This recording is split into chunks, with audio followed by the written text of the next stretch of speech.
For money.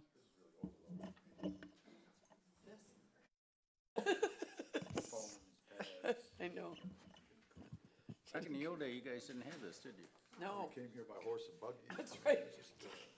Came in on a dirt road. We had And you we had forgot, tablets oh, like sh- Moses. Ray, you forgot the part, I liked it that way. It's 9:01. Okay, Michelle, I'm gonna try and do it Chisel like and this. stone.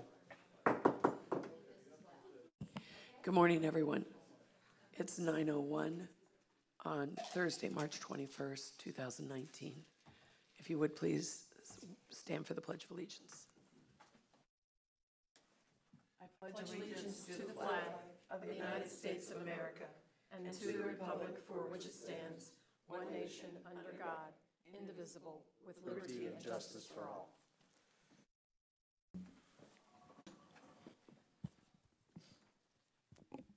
Our first item on the agenda is an update on the Estero Boulevard project. Mr. Muir. It's nice to see you this morning. Thank you. Nice to see everybody.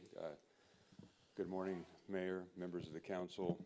Again, I am Doug Muir, Assistant Lee County Manager. Fortunately, this is not a very exciting update. Things seem to be going along well. We don't have any, we always have issues, but nothing that really involves the town or the county right now. We're having a little bit of an issue with CenturyLink staying ahead of us in some of their cable, and that's basically because of a transition between the crew that had been working, and they have now selected a new crew. Apparently they bid it out every 2 years, and so they're in transition. We have some contacts with them, and I think we're making some headway. Right now we're working at some level in 3 different segments on Estero Boulevard. We have segment 2, which is the current major construction, and that is continuing. We are at this point projecting that we will be complete with segment 2 in June of this year. We have already let the contracts for segments 3 and 4, which are the one that's obviously a continuation, and that is underway. We've the construction manager has already received their bids, and the notice of procedures out there, so they are moving forward with that.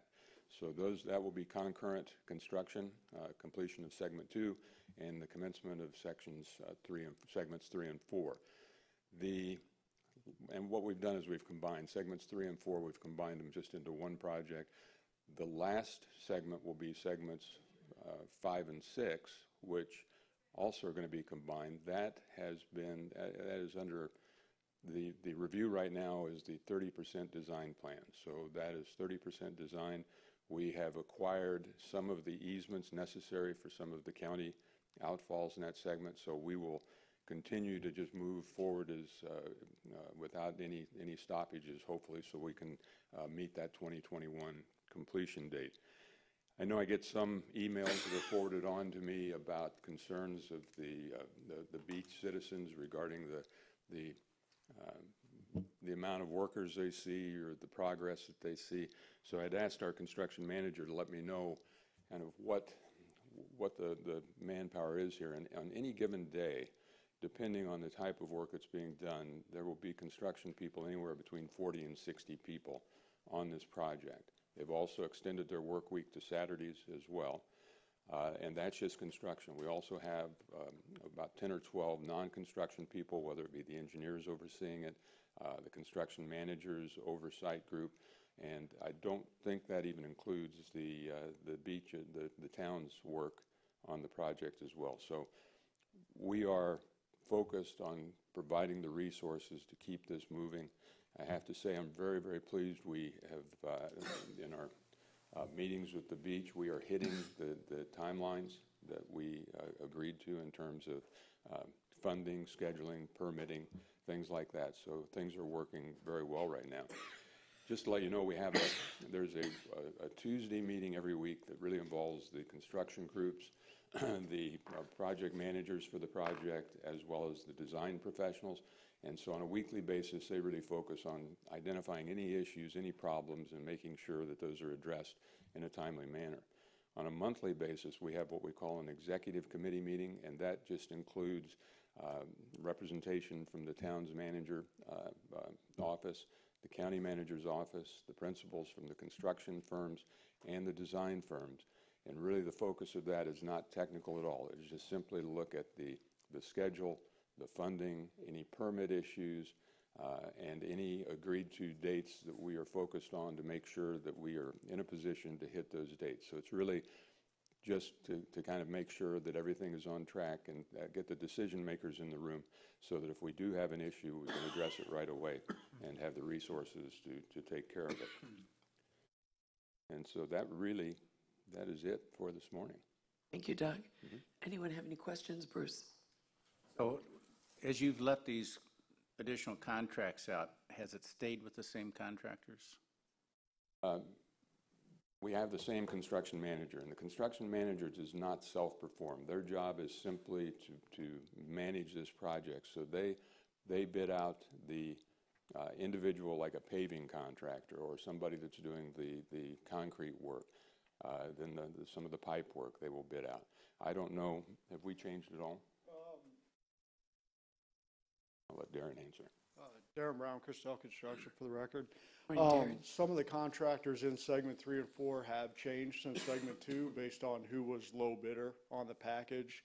The electrical contractor changed from Traffic Control Devices to Kirkwood Electric. Paving changed from Community Asphalt to Ajax. Concrete and brick pavers remain the same. Underground utility and roadway remain the same with Bateman and Tincher. And other than that, the rest of the staff is the same. We added a superintendent on our end for 3-4 though. So we won't see any difference in the construction methodology No, or and- looks or appearances? Right. What you'll see is increase in manpower, but the guys that have been doing this through segment 1 have, an advantage where they know the job and understand it and know, the bidding and what's involved and all that. Any of the new guys that look at it, they give us competitive numbers, but they're actually fairly higher because they're anticipating a lot of unknowns.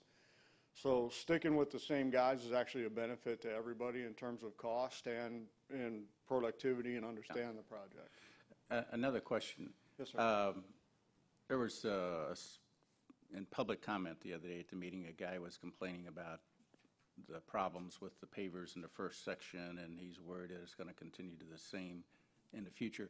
I remember you guys explaining to me what you learned from the first section, how you're applying it differently. Could you just expound on that a little bit? Yeah, actually, that gentleman came to our office after that meeting, and we were actually in the conference room kind of discuss some other project aspects. So he got the benefit of about a 30-minute conversation between some of the key guys to understand that center trench, not just what the brick pavers are, but the functionality of the entire system. Great. And I think once he got a little bit of education, I think he started to realize what that system is. Have we had some lessons learned moving from segment 1 to segment 2? Definitely. But we let them know that there's been a host of engineers and staff and a lot of people really looking at this to try and improve it.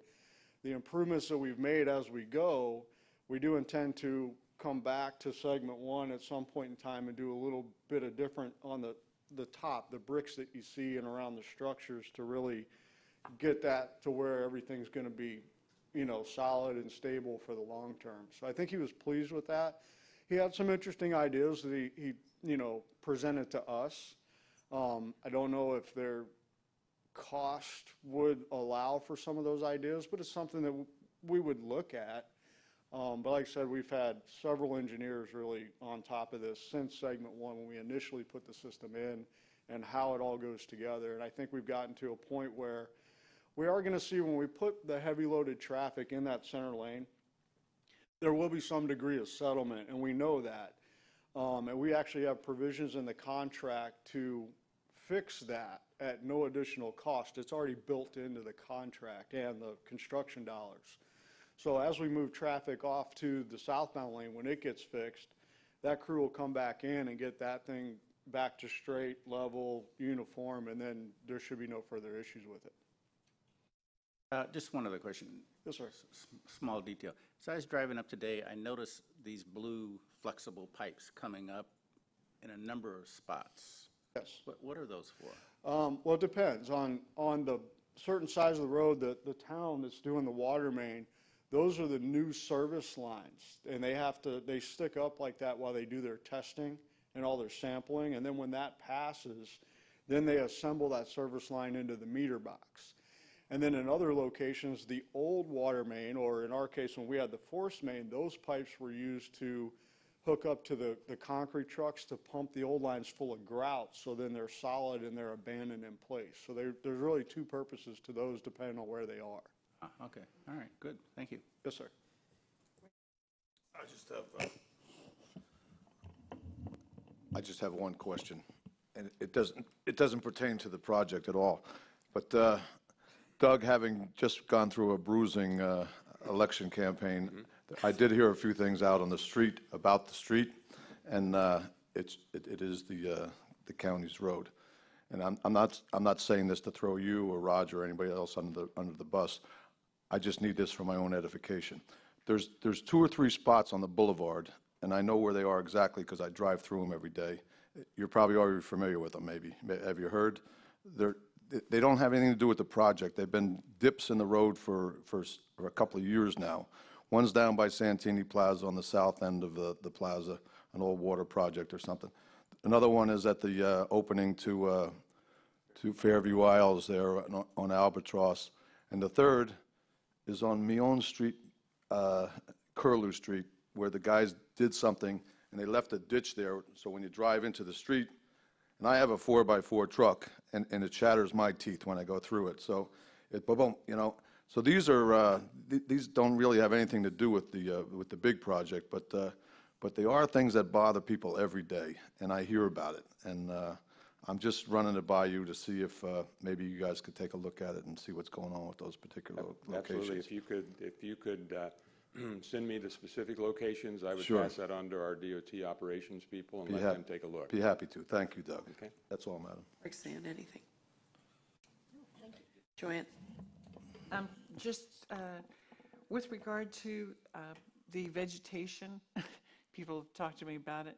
Some of the weeds are becoming large plants now, and it brings up the whole concept of maintenance. Now that these segments are being completed, obviously, what's there needs to be maintained while we construct the rest. So my question is, when would we expect conversations about a maintenance ILA to undergo, or will there not be an ILA because the county is just going to do it all and no ILA is required? What's the thought? What's an I know this ILA or conversation's ILA? come up. Oh, interlocal agreement, Oh, sorry. okay. I know the You know, conversation's come what up is before, and I can't remember whether we share some of the responsibilities regarding some of the maintenance. I can certainly check, and again, if there are areas of concern, if you could let me know, I would make sure that our Department of Transportation took a look and took care of it. Well, it's just the grassy strips where they're just starting to grow giant weeds now. I'm not sure what the county's plan is about that. I mean, people mention it to me all the time. That's why I'm I don't know. passing it I'll have forward check. to you. Okay. Thank you. It's in that Mid-Island corridor, Doug. Yeah. Okay. Doug, the only question I have is, are we accurate in saying that there's going to be a little bumper wall there at the Red Coconut on the Gulf side? Is that true? Something that kind of, the sidewalk, something that sort of keeps that in place? And what about, I wasn't there, but what about where I understand that Century 21 Realty there at Sterling has a lower than the street issue? Will there be another sort of little wall, a retaining wall? Rob, do you know what I'm talking about? We just had a meeting about that. I Anita. They were very know I nice to missed do it. that. Unfortunately, Rob. Rob Phelan, Rexanne Lee County Rossif. DOT for You the know record. Roxanne, Ray Murphy. Mr. Murphy. You're asking about the Century 21 Realty down by Sterling? Yes. Yeah. So their building is fairly low. It's actually lower than our roadway elevation. It's been there forever. Yep. So what we've come up with our design is a configuration that allows them to maintain their access to their front entrance. That does involve multiple elevations of our sidewalk, and then we install another section of sidewalk along their frontage, which allows them access to their main entrance. So can you just kind of, so if the sidewalk is going down Estero, what happens here from the sidewalk to their building? So between the sidewalk and their building, there's a small retaining wall, and then we'll have a section of handrail along that area. They don't have worries of flooding, do they? We're planning on installing a trench drain in the front of their property so that any of the water that comes off of their building or their site that collects in that sidewalk area, their entrance path will be collected and brought into the drainage system. Excellent. Thank you, Rob. Okay. Thank you very Thank you. much. Anything else? Doug, thanks a lot. Wait. Oh, I'm sorry, Bruce. Could I do one more thing? Absolutely. Michelle, does that system work there? This? Yeah. Yes.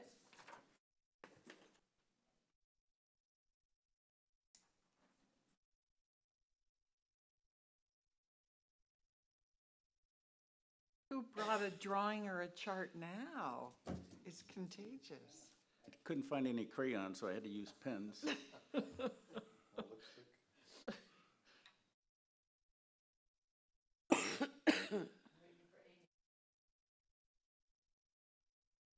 Amy? Oh, she's working on it. Poor Amy's getting thrown. Hey, Dave, you know Rexanne from when the project started. This is Ray Murphy. He's our new vice mayor. This is Dave. He's with Mitchell and Stark. Turn it, Mitchell and Stark. 180. There you go. You know Kay Molnar? Yes. Oh, you know Kay. Kay's our PR person. Brent is with Tetra Tech. Yeah, that's close enough, I think. So this would be my idea of a progress report on the project. And generally, the main elements of the project, really, I'm just interested in being able to communicate to people where we are in a two-step fashion. You know, one, I've excavated. Two, I've finished. The exception to that would be the center storm drain, because to me, that's the process is you excavate, then you do a bunch of work, and you get the cement, concrete tubes, pipes, whatever you want to call them, in the ground. So that's step two. And then step three is all that finishing work, and you get the pavers on it. So it's not looking at every element of the project. I'm not looking at putting the gas line down or the conduits for fiber optics, but just the street's been removed, the street is semi-finished. Because I understand that you build the street up, but you don't really finish it till somewhere down the progress. And then the same with the sidewalks. I tore them up, I put them in. And it just gives you a quick look to see where we're at. And if you did that every month, I could look at the month before and the month after and the month after, and I just see the building of the progress. And I know that the water main or the sewer main's already in and done, and it's done all the way down to the church. So Okay, well, that's my thoughts. Yeah, I understand. You brought that up before. We've been having the discussion for 6 months. I know our construction manager, Chris Stell, had an app that they thought might be very, very helpful, and I just haven't revisited that conversation, so we will to come up with something. I know you've asked this several times. I'm going to patent this, so. Okay, yeah, I'll nice drawing. I'll let you use it, though. And then down at the bottom, if it was slid up, there's a question about, no, the other bottom. Right there. The question about outfall boxes and whether or not that should be indicated that we've got the connection for the Estero Boulevard project finished. You know, that's an option. I'm just more interested in what's going on, that people can see progress on the boulevard from a bird's eye view.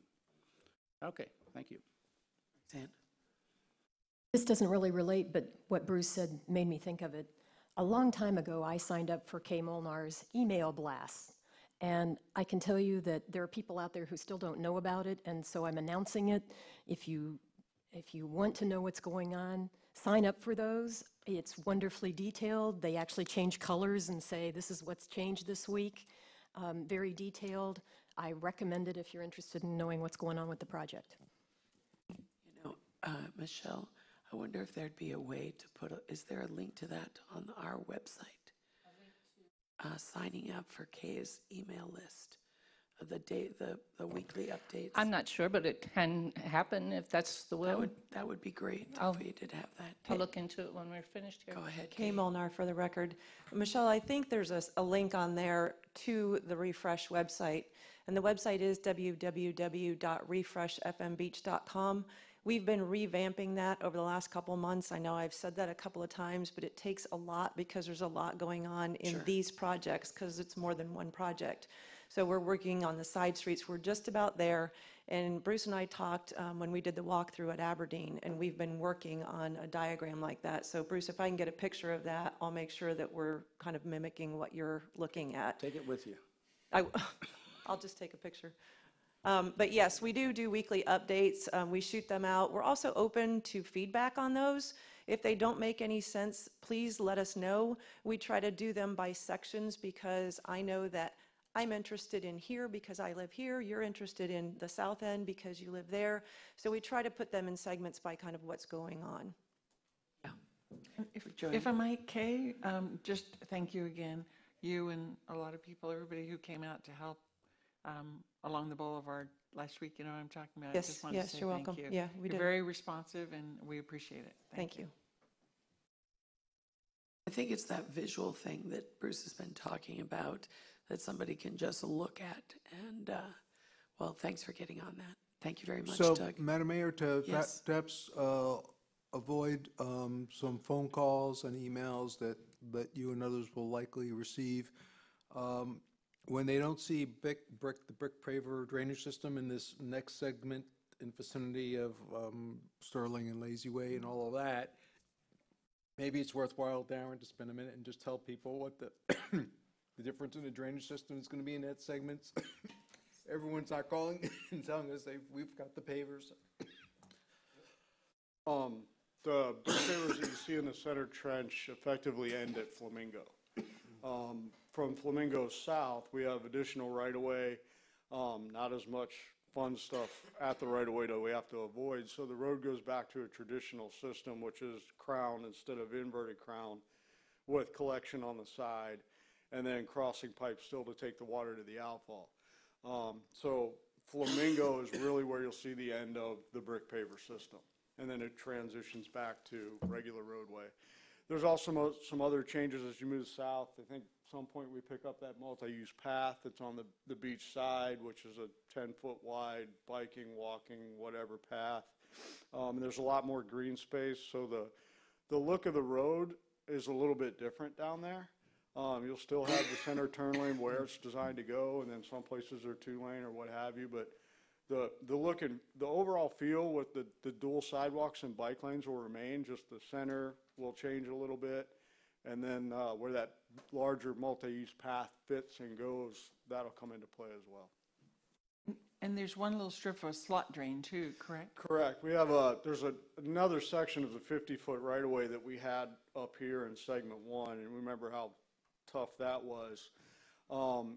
That section goes roughly from Williams to Lazy Way, that's 50 feet, and instead of the brick pavers in the middle, you'll have the sidewalks on both sides of the lane, and then it's only a 2-lane road through there. There's no center turn lane, so there's only a small slot drain in the middle. The crown is still inverted. In between the 2 yellow lines, there's a small slot drain that will collect all that water, and then it goes in a 15-inch pipe over to a larger 30-inch pipe that'll be in the southbound lane that will take the water out to the outfalls in the bay.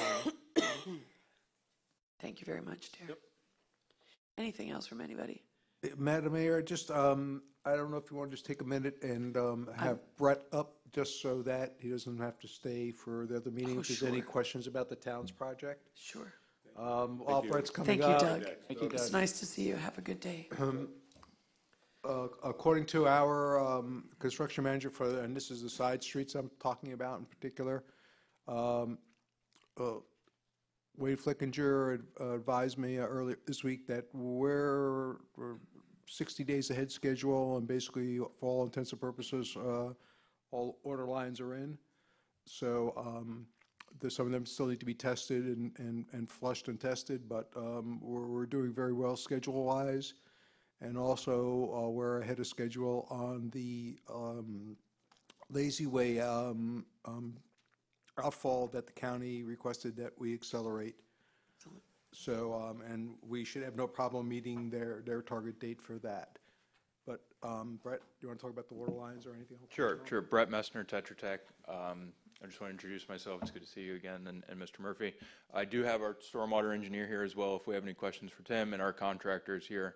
But just to give you an update, we are doing very well right now, as Roger said, not to jinx it.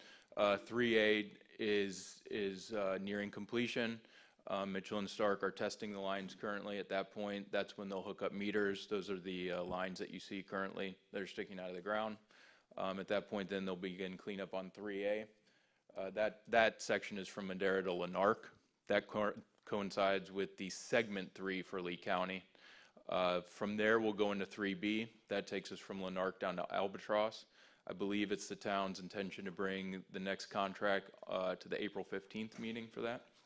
It has been submitted to SRF for funding, so we are staying on schedule with that. And then we do have side street work going on, which the town manager mentioned is ahead of schedule currently. I did want to add, as we're working on Lazy, we do have a traffic shift in that area in the Lazy neighborhood beginning this Friday through April 12th.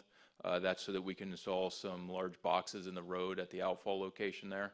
I think Kay has been working with the neighborhood on that. Actually, it's closed today. It started today, I guess.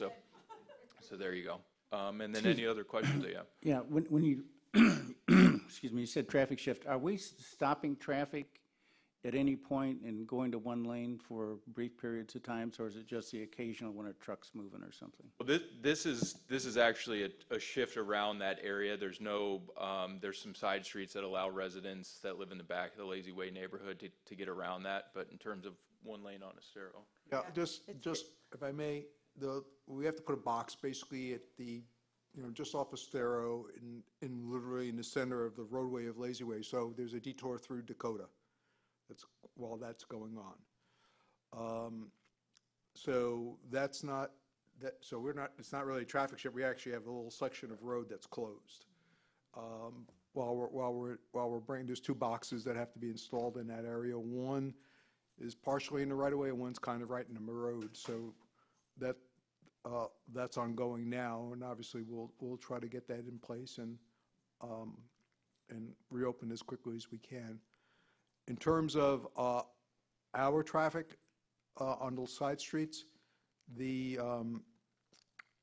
contractors' crews they have people there, and if they see people who are trying to they always leave sort of a lane open, but they're working in the lane. But if they see a vehicle coming on the side street that's trying to get through, they pull their equipment over to the side so that people can get through, and then they go back to work.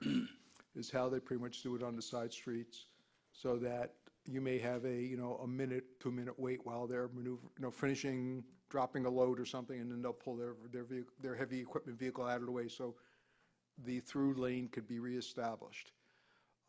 So that's how they do it on the side streets. I just wondered, last night coming up towards Publix, we were in a dead stop. It seemed like 10 minutes, maybe it was 2, but it seemed like 10. That's I mean, we'll let the county folks, did they take off? They're here so they can explain how and when they have to do that. That may have been a closure for just intermittent closure, and we say that all along, that there are intermittent closures, especially when they're working in that center lane, because they're bringing in pipe, or they may be bringing in bricks and they're dropping that off, and it does seem like it's a dead stop, or they're moving some of the barrier wall. But it usually takes just a few minutes, and then traffic clears. I figured that's probably what it was.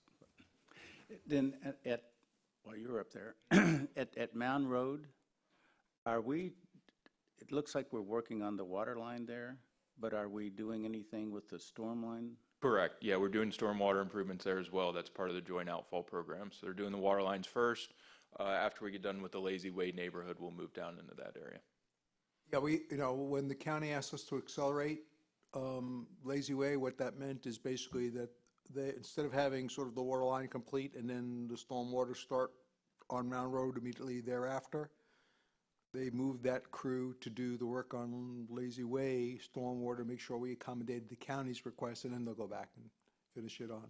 So on Mountain Road, it looks like to me that the water line is going on the north side of Mountain Road. So then I assume the storm line is going on the south side, but the north side is where. Primarily, The north side is where that lady has the house that gets Yes. flooded all the time. The main line for the stormwater will actually be on the north side, close to the road, and then there's cross drains coming from the south side to feed over to that. Anything from anybody else, Joanne? Ray, did you? I thought I saw Ray, and then, yeah. Just a comment, I go down there every morning with Boudreaux, and he inspects it every morning. And we were both amazed how quickly that went on Mound there. I know you have to come back, there's plenty more to do, but it was rapid. And then the other thing I wanted to ask was, it'll come back to me in a minute. I just wanted to give you kudos because I walk back through my husband's fascinated by all this construction, so we're always going for these walks. He plays inside those pipes when nobody's looking. At any rate. But when you walk down through, people are amazed at how quickly, how smoothly, especially the water line project. So all I can say is great job because, you know, you expect complaints of interruption of life, and people are actually very happy and very impressed, so thank you. And I'd love to take it, but Mitchell and Stark's doing a great job out there. They've dedicated some extra crews out there, and they've hit a groove, and they're really pushing forward. And if you need an extra worker, I'd like to get my husband out of the put him house. out there. And he really likes this a lot, so. You could probably do that flag. Yeah. Right. It came back to me. It always does eventually.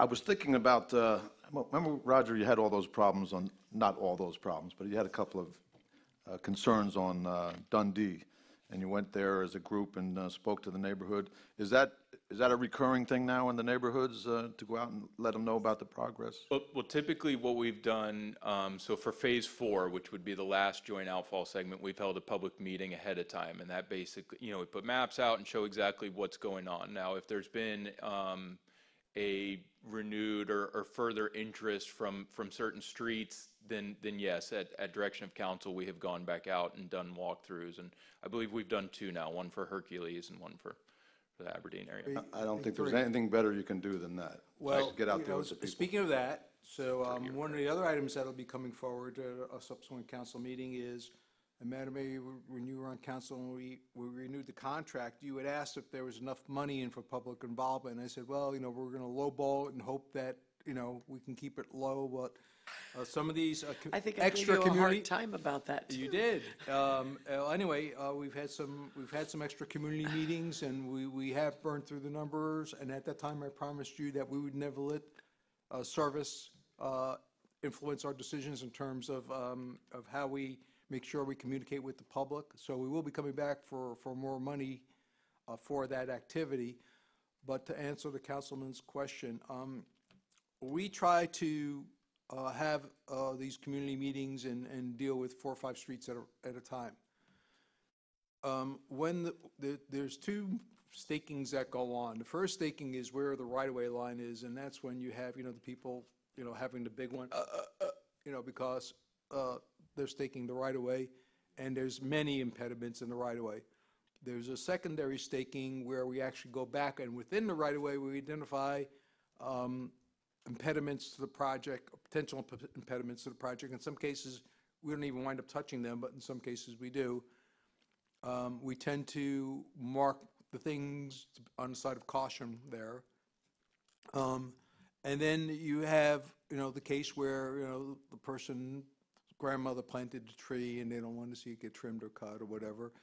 And usually we can, you know, talk to that person on a one-on-one basis and solve the problem. But sometimes they're the mayor of their neighborhood, and you know, they'll tend to jack everybody up on their street, and you know, and then when we start getting, you know, dozens of emails and questions, it just becomes worthwhile to have a street meeting, which is what we gladly do when necessary. But we don't do that routinely, I guess, is my final point. Excellent. on an as-need basis. Yes, yes. Good, good. Thanks, Brent. Thanks. I echo Joanne's comments. You all really are doing a stellar job. Oh, you made And copies and of the just map. not to get lost in all that, when I became town manager, I strongly recommended and the council supported me in hiring our own owner's rep to oversee our side street project.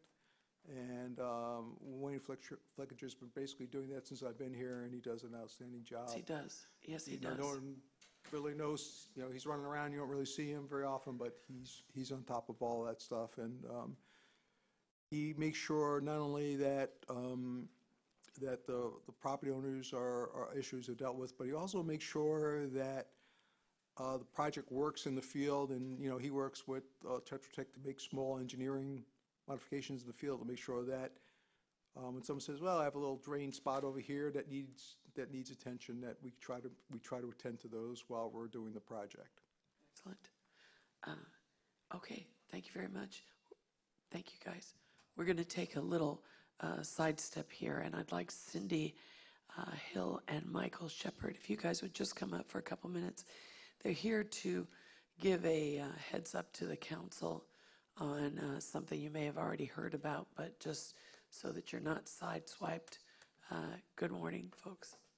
Good morning. Thank you for giving us a couple Yes, minutes. sir, here. Mr. Shepard. We wanted to come here this morning and ask you for permission to be on this. I'm Mr. sorry. Shepard, yeah, there you go. I'm sorry.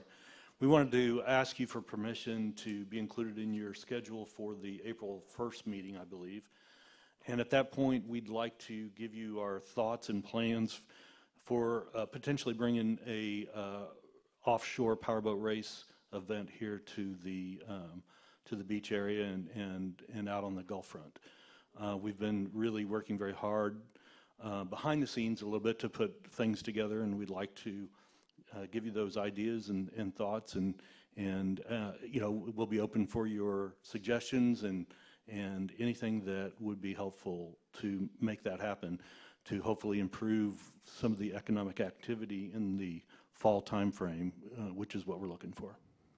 Mr. Shepard, thank you very much. Ms. Hill, do you have any comments? I'd like to have about 5 minutes to present to you on April 1st, if that is possible. We'll add it to our agenda management. I'm sure we can accommodate you. Okay, great. Thanks very much for the All right, update. thank you. Yes, and thanks for being here this morning. Appreciate it. Okay.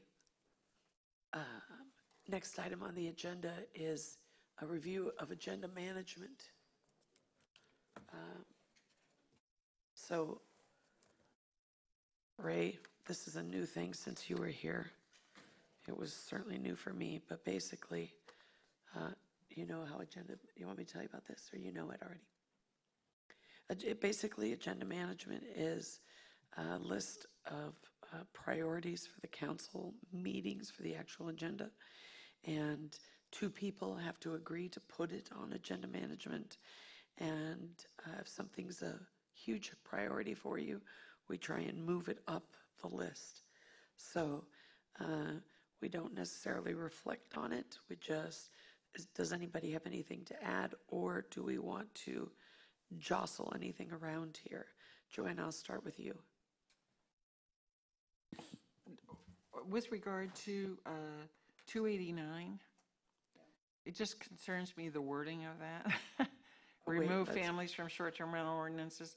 I think that what we were talking about, as I recall, was trying to get an attorney general's opinion or something, just to see if we're allowed to add something on as well as, because we're probably not allowed to remove. But so that, just the wording of that a little bit concerns me.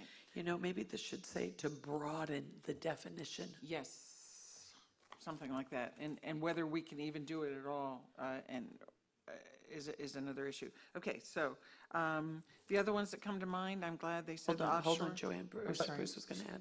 So what? So are you just saying the definition or bringing it forward, or I don't understand what the comment is? Well, we all know that there's the family definition. Yeah, it needs to be fixed. But we may not be able to legally fix it per se, and the question is, are we allowed to do a sort of and/or kind of thing? Like, you have the family in the ordinance, we're not allowed to touch the ordinance, but are we allowed to in some way add a secondary definition too, as well as, so it could be what's in the ordinance or what fire department safety standards are, let's say, or something like that. I don't know what it would be, but that's the concept.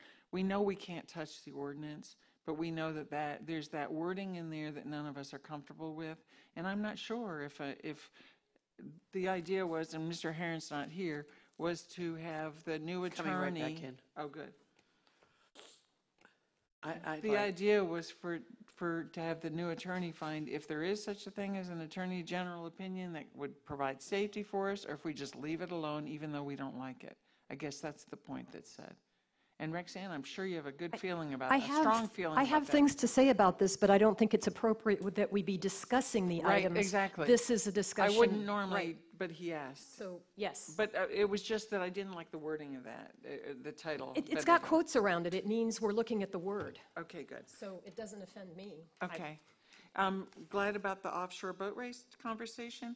The landing, traffic design, whatever we want to call the base of the bridge, that traffic design, it's stalled right now, and we need to get that one back on. It was mentioned at our last meeting, so does anybody agree with? Sure. Joanna, and just if I could, I actually spoke with Commissioner Kiker on that, and it isn't stalled. They're in design, and so as soon as they have something to bring back to us, they will. Great, thank you. And then the turtle lighting ordinance, they said Ray would bring that back at some point to us. I don't know.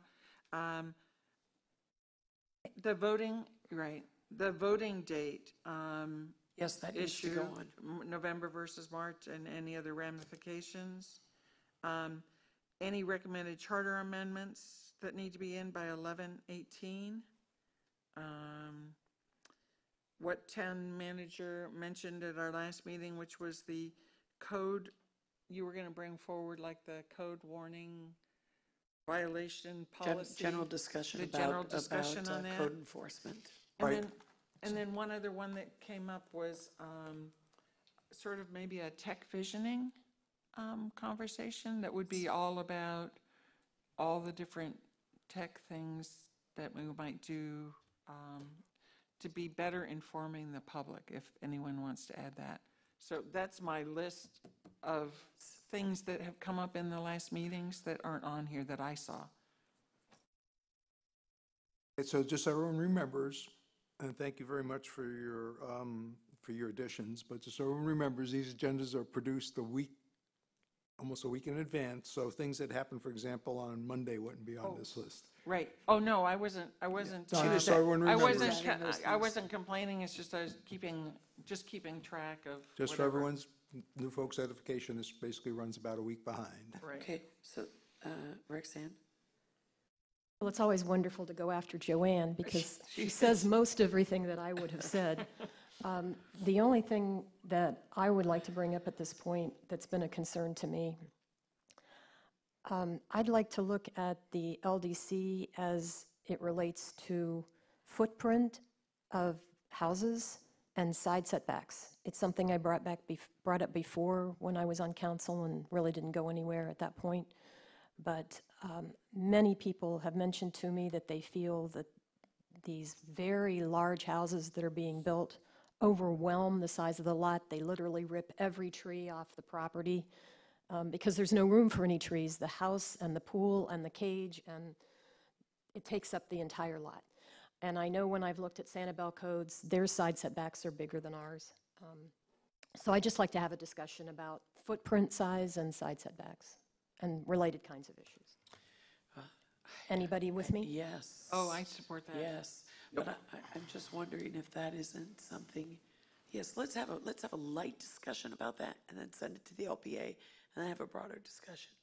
I agree. I'd just like to get it started. I agree completely. Okay, Ray agrees too. Anything else, Rex? Like I said, Joanne. Okay. You go after Joanne, you don't I get got to her say list. much. Ray? I'll go last.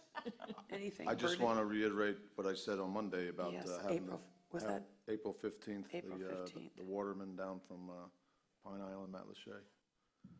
Other than that, everything else looks great to me. Bruce? Anita Saracita. That's right. Wait, where are you? Tough one. Where are you? Outdoor display and discussion ordinance, street Oh, performer program. it does mean Anita Saracita, because you all asked me to follow up on that, and that's just, you know what, we could get rid of this pretty quickly if we put it on an upcoming agenda. How far down is it? Yep. Yeah, because it's not, we had a date to be determined, but Roger, we've had discussions on this, so we could move that up to an agenda if we want to. Okay, so pending of importance here, April 15th is a definite date. I think the charter amendments and the November versus March needs to be an immediate discussion. Yes, go ahead. I'm sorry, Bruce. Okay. I still have a concern about penalties for permitting when the contractor is involved and should, in my view, should take some responsibility for the problems. And I would like to figure out a way to address that so that we're not bringing the homeowner up here and charging them $15,000 for their negligence when the contractor had promised them and had an obligation to do the permitting and so on and so forth. To me, that should be shared adversity or something. I just don't like the way the thing runs. And I don't know if you can legally do that or not, so I'd like to have a discussion about that at some point in time. We'll discuss that. Roger, how do other towns do that? I know exactly, you know what Bruce is talking about. Do. Most places, there's two mechanisms. One is, of course, through your code enforcement process, and then the other mechanism is through the contracting licensing board, which is typically a county function in 90+% of the communities. But, if there's a message to be put out, it is that, you can't hire your contractor and go to sleep on your project. You need to hire your contractor, and you can't assume that they're necessarily going to follow all the rules and regulations without some degree of oversight by the property owner. And if the property owner doesn't have the time to do it, they need to hire someone who's knowledgeable in construction to do it for them. Like a contractor? Say again? I said like a contractor? Well, we have many cases where, for just the simplest example is that with docks, Counselor, where people get their dock in, their dock is in, they put their boat on the lift, and they pay their contractor, and the contractor never closes the permit. And, anyone who's having an improvement done with a contractor should know that you don't make the final payment until you have, the sign off by the building inspection that the work has been completed and satisfactory. And yet we had a case of hundreds of dock permits that weren't closed. And what we did in that particular case is we told the contractor we won't issue them any new permits until, for every 10 permits they close, we'll issue them 1 permit to get them to close all their permits. But is it difficult to close a permit? No, it's just a time of calling for the final inspection and perhaps making some minor adjustments, in a few select cases and doing it. But it's churning money. You're ready on to the next job and churning money, and the job you get paid for, you're not really worrying about that one. You're worrying about the next one. So we can have a detailed discussion about this, and we can give you some more information about what we do now and what we could theoretically do. And you could go all the way down to requiring, registrations here for people to work on the beach if you want to go to that level, and then you could pull those registrations if the people are not compliant. But I think the underlying message is that it is, the way the code is written is that basically when it comes to code compliance, the person who is ultimately responsible is the property owner, and I think that's the concern of the counselor, that sometimes it's just not their fault. When that happens, of course, we have the fine mitigation process where the people come forward to you and basically explain to you, hey, it really wasn't my fault, and you then have the power and authority to make adjustments in the fine all the way down to zero. Right, but then we don't have the opportunity to find the contractor. That And that to me is what's wrong with the process. That's the conversation I have. How do you limit people hiring, perhaps the less talented contractors? But to me, Well, it's also inserting the town between two parties that are having a dispute, which is really between the contractor and the party. It's their dispute, it's a civil dispute. The owner can sue his contractor. So if we involve the town too much, we're then spending our dollars to settle a dispute between two private parties. Not to have a detailed discussion today, perhaps, but the point that the council is making is it's really beyond, it's a contract in many cases between the contractor and the property owner. It's not just sort of oral agreements. Most cases, a contract, but we can have this conversation. We're all for these projects going smoothly. Makes our life on our side a lot easier. Is there anything else? So the thing I'd like to, I don't really see that we have it on our agenda, but what Joanne brought up during the discussion of the boulevard, we really need to talk about landscape and maintenance. And if the landscape is what we have right now for Estero Boulevard, is that satisfactory to us? Or do we step in? I drove down North Estero Boulevard the other day and I thought, it's just another world. And the other world is the palm trees and the side,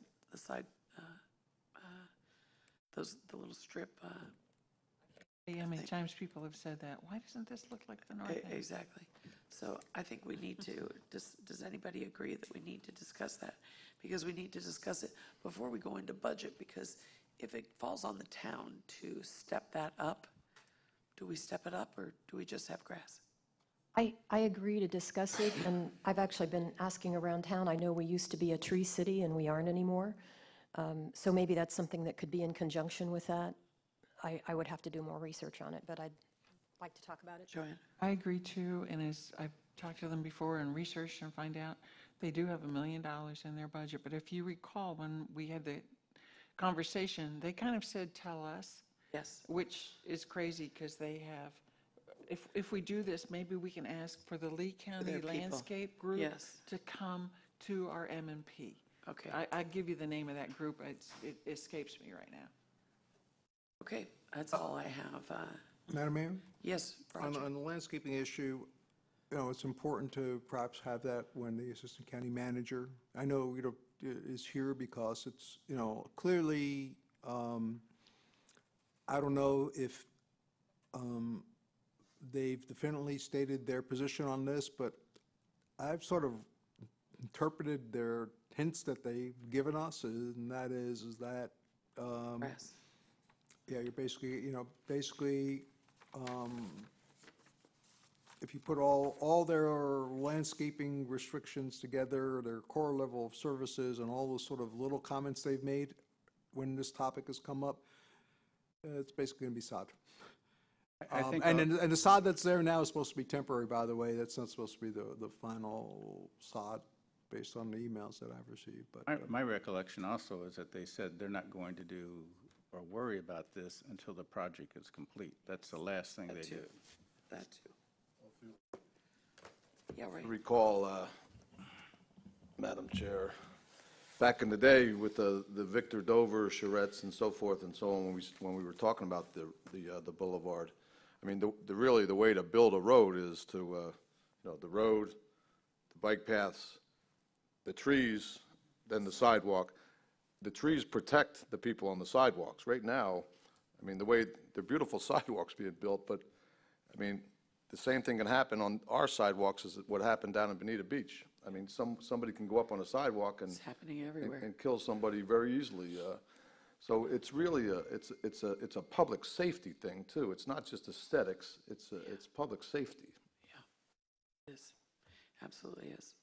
Okay. If Madam there's Mayor, no- one last thing, I'm sorry. Yes, sir. Okay, you mentioned that the county is working on furthering their design for the base of the bridge? Did I hear you correctly when you Yes. said that? Well, we need to communicate back to the county because I think that there's a lot of comments and concerns about their initial design. I don't know if that's subsequently been changed in their whatever, but there's definitely some concerns we had about their design that we'd like to get on the table with them if the council supports those changes. So if there are, I wouldn't want to create a situation where they have to do a whole bunch of redesign. If there's some changes that the staff sees that the council also thinks is important, so that's definitely something we need to accelerate, So, that you know, conversation. Joanne has been the point person on that. And I like the little tag you gave it, Joanne, the landing. And maybe you'll have a conversation with Commissioner Kiker as well and convey that, yeah. And did you have any input initially, Roger, or you can share with me as well? We've worked on this together with the commissioner. Well, you know, when the design that was given to me was indicated to be preliminary and, you know, it was sort of handed to us and we were looking at it sort of on the fly and saying, well, are you sure about this and you sure about that? Subsequently, you know, in the ensuing 90 days or longer, it's been, you know, we've dug a lot deeper into that. And we have some, I would almost have to say, a similar but different design that we think would be more effective. That we need to discuss with council to see if you agree that that's it. So then we could present it to, I don't present it to the county so that they understand where the town is, position is. This is not about the concepts that are there, the underlying concepts of what I think everyone's trying to achieve is just really the best way to implement them. Roger, I'm going to respectfully disagree, only because of Commissioner Kiker's comments about when that plan was first released. He said, whoa, that is way too preliminary. That's way too premature. This is a work in progress for us. I think that they need to have time to produce something for us to then react to. I don't think we should be reacting to that preliminary design. That's my concern. My concern is that No. they don't get too far down the road. I don't think we should react to that. You know, I was just going by the words perhaps you picked. I just want to be careful that they're not getting too far down the road, that we're then in a position that if we have a comment or concern, we don't have time to react to it. That I don't think they are, but maybe Joanne will have a conversation and then bring us up to date further. Very good. Okay. Mayor Saracita? Yes. Earlier, you mentioned the charter and the elections, and you mentioned the date, April 15th. I wasn't clear on. April 15th is Mr. Murphy's water people. What are they called again? Waterman. Waterman, like Waterman Broadcasting. Yeah. Waterman. I like it. Okay, that was a date certain. All right, we'll move on to the next item on the agenda, which is a review of the Town Council Policies and Procedures Manual. And we've added to that policies and procedure manual now some processes that, quite honestly, Joanne had formulated during our legal services, and then it was formatted for the town manager as well, because it was a really good plan on how to handle both of those. It wasn't we didn't have anything in the policies and procedures previously, and it allows us a clean format to proceed for future councils. But I'll just go, Bruce, do you have anything you want to add or subtract or discuss here?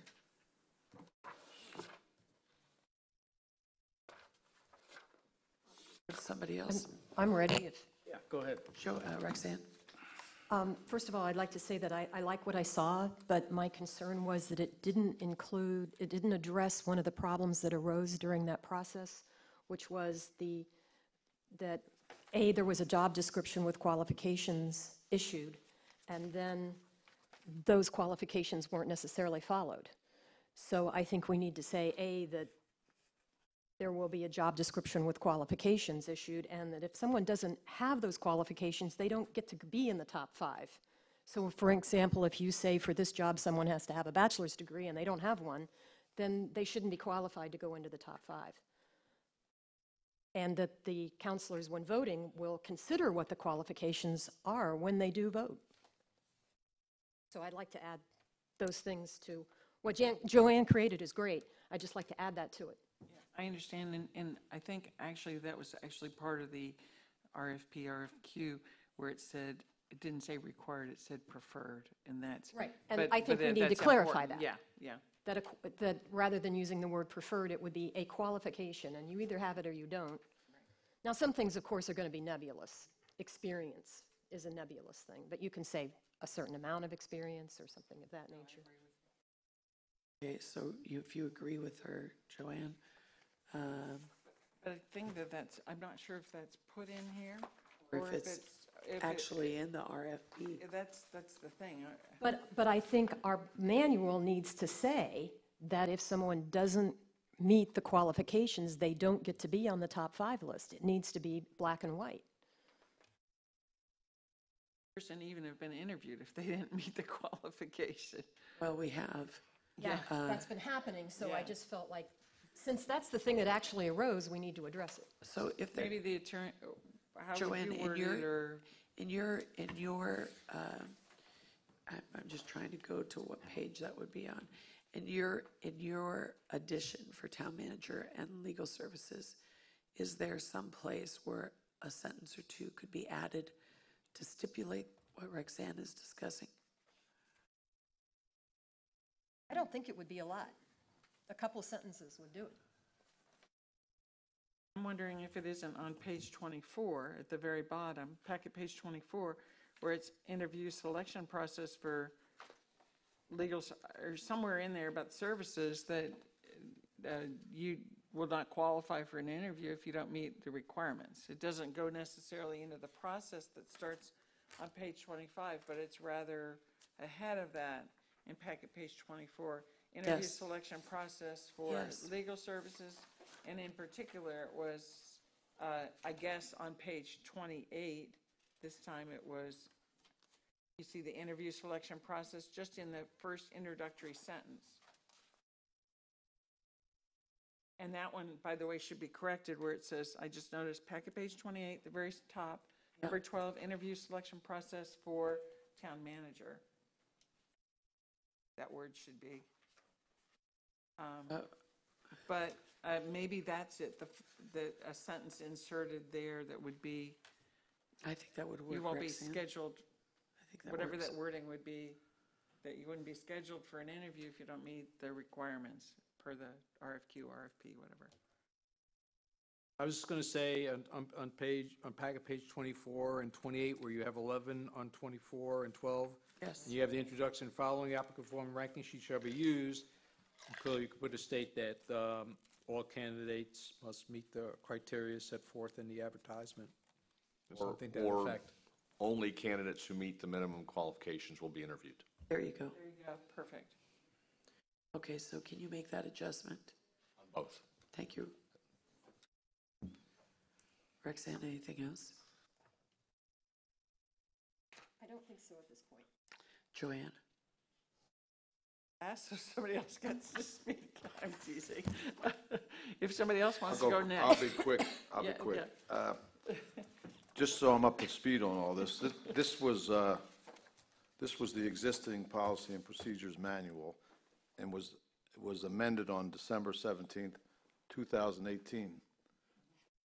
That's correct? Yes. By the prior council. So you had all these discussions and everybody submitted their Yes. corrections, revisions? No, and no, so- no. What happened then was purely the council Oh, decided that to we add wanted to in add that. That's a correct. formal procedure for the selection of the That's town correct. attorney and the town manager.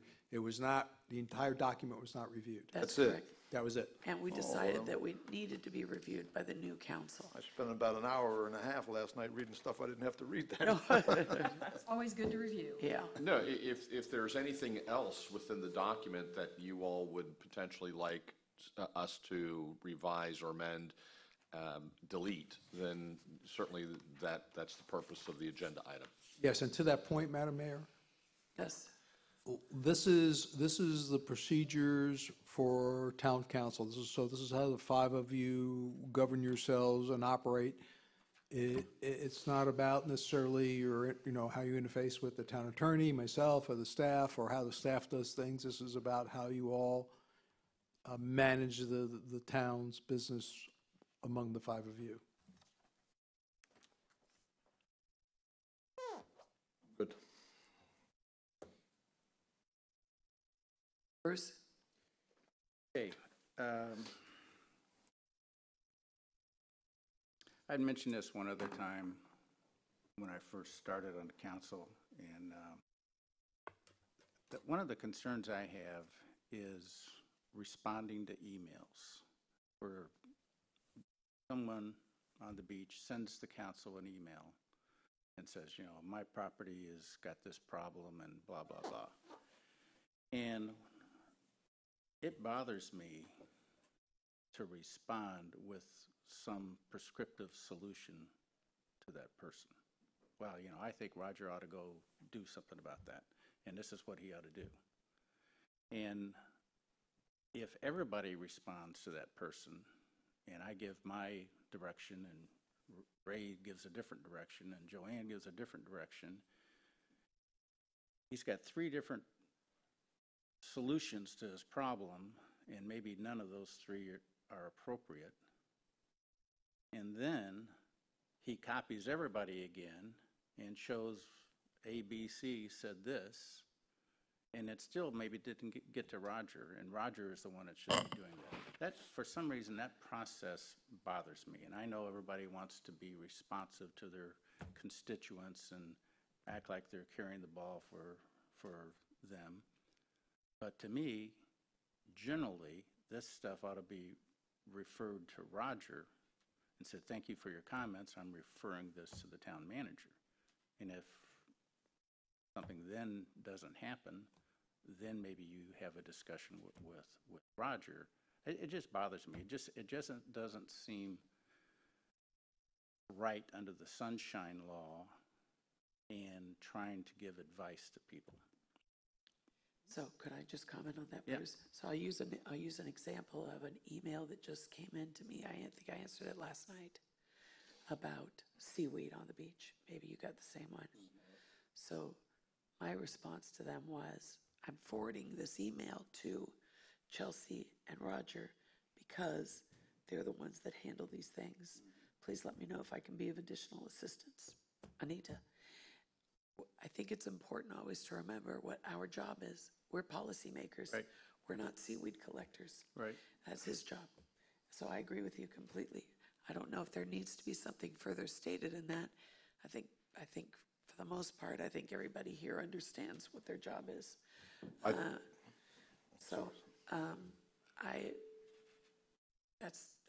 That's what I do. If they're asking me to explain something I've done, or if it's a policy issue, I'll tell them how I feel about it. But if it's something functional, administrative in nature, it immediately goes off. And it's not passing the buck, and I know people might perceive it that way. It's me doing my job and Roger doing his job. Exactly. Ray, were you going to say something? I think that's a common thing amongst the people here. They're not, I don't want to say uneducated. They don't really know how the process works, Sure, of course. And I mean, everybody here comes from somewhere else where they're used to grabbing their councilman or grabbing their representative or whoever it is and and pulling them aside and saying, listen, I need this, this, and this, and that falls under the umbrella of constituent services, right? But we're a little bit different here in that, you know, we're a council manager form of government, and as you said, Anita, you know, our major role is that of policy making. But it's not to say that you don't share their concerns, and of course, as elected officials, we talk to our constituents. And but I agree with you that there are limitations on what we can do, but we can put them in touch with the right people that can handle it for them. Does there need to be some clarification on that? Well, go ahead. Joanne, Roxanne? I would hesitate to put it in the manual. I think it's a good discussion to have, but if you do that, then you've got to start saying, okay, well, what about the phone call? You know, we all get phone calls from people, and we have to do the same thing. And then, you know, do we put that in the policies and procedure manual, that we're regulating how we speak to people on the phone? It just gets too... Well, the simple answer there, whether it's a phone call or an email or a conversation on the street, is that the responsibility of the council is planning and policy. And if I get a phone call or the thing on the street, I should be saying, you know, I'll have to refer that to Roger. I agree with you. I'm just saying I don't think it belongs in the policies and procedures manual. It's getting too detailed, too... And I think it's a good conversation. I agree completely. Ray agrees. You agree. Joanne, do you agree with this in theory? Yeah, that's what I usually do. But I just wanted to mention, you know, there's the other issue too when you get the threatening emails, which we get, and then you refer them to the attorney. Same thing. But I do think that if you're concerned about having something in there, we do have on packet page 12, it does discuss, if you'll notice, it says email policy. And I think whatever email policy that is the essence of it, which relates mostly to Sunshine, is in there. And the rest, what you're saying, Bruce, almost becomes Sunshine, because you're opining on something and then it creates a daisy chain, which is not good. Exactly. So I do think it's covered under the email policy on page 12, probably as much as it needs to be, from my point of view.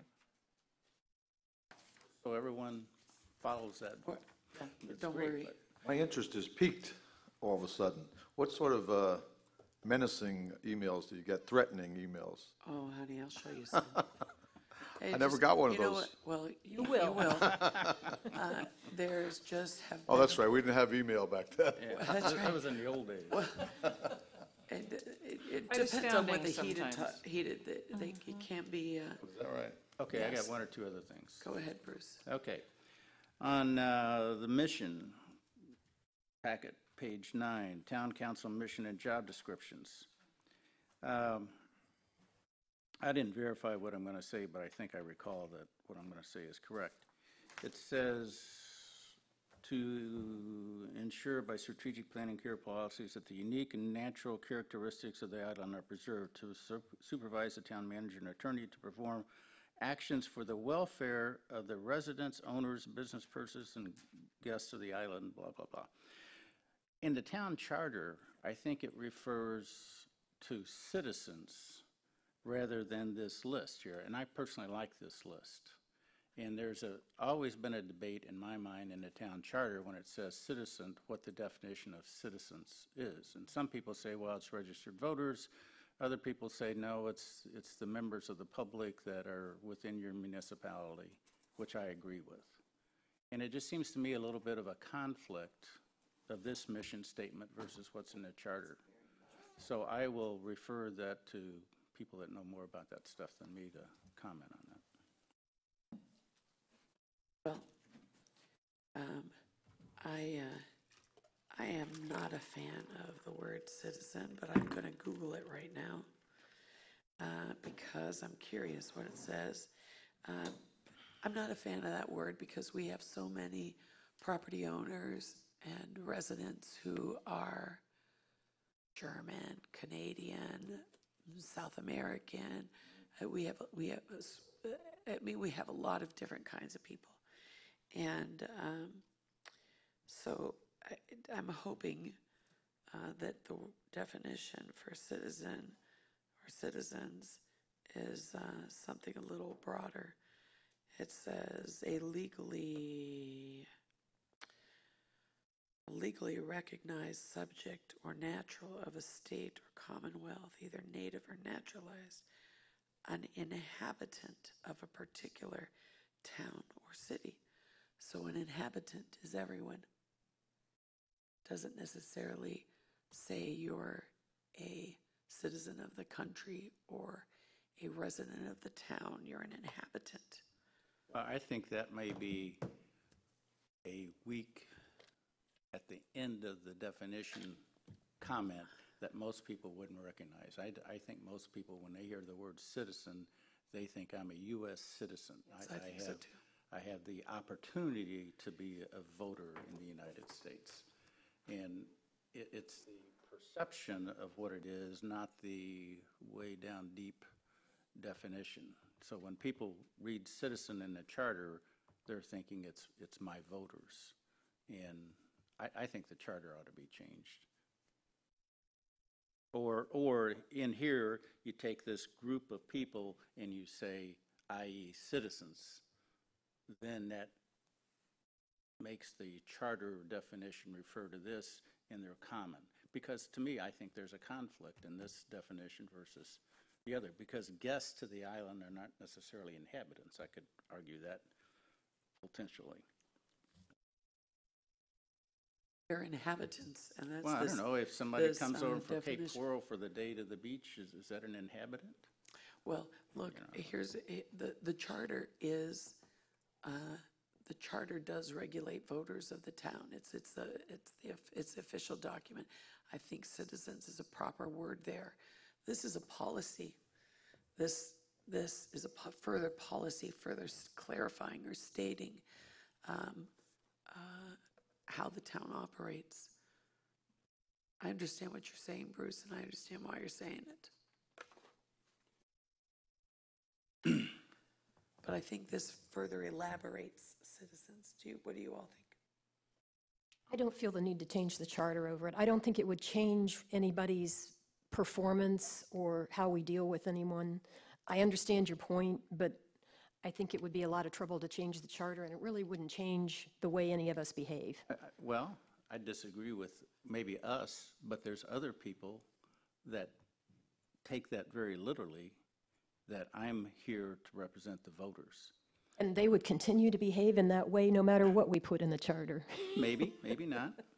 But if you said this equals citizens, then you have a commonality between the two. That's my comment. I'm with Rexanne. I don't see a need to change the charter, and I think for the most part, the town council does a very good job of making sure that all of the stakeholders in the community are represented, no matter how long they're here for. We look out for the safety and special events and things for people that are here for the day, and we look out for the long-term needs of our neighborhoods, and we look out for our businesses. So I think that I don't see a need to change the charter. I didn't say change the charter. I said change this. To say this equals citizens, then both documents have commonality. Was my point. Okay, I got one other thing, if you're done talking about that. No, go ahead. My one other Ray's thing. just asking for a quick break. Okay. My one other thing is, it talks in here that we should do this and we should do that and we should not break the Sunshine Law and so on, and there's these specific things that thou shalt do. But it doesn't say, if thou don't do that, this is what's going to happen. There's no accountability, no enforcement of this, and I was just curious about that. I would tell you that the only accountability is missing meetings. That's in the charter. Mm-hmm. Yeah, that's interesting. Isn't accountability of the Sunshine Law up to the state? He only knows about it if somebody talks to him. That's correct. And that's to me sort of an odd thing. Like if well, I guess I don't want to get into examples, but that's who I was thinking of. it just seems odd that we say that we shouldn't do this, and then if we know something is happening, should we have an opportunity as a council to call someone out on it? Or do we just hope somebody takes care of it through the state? Just thoughts. Okay. I'm going to call for a quick 5-minute break. We'll come back to this.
the little sticky note thing here, so we'll see how, it saves everything, I'm guessing.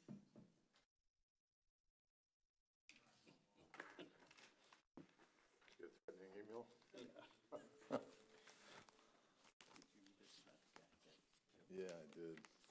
Yep. Glad I wasn't on that fishing trip. FSU is focused to Vermont. Vermont, there you go. I picked FSU in How that. tough can they be? That'd be a good team up with Yale.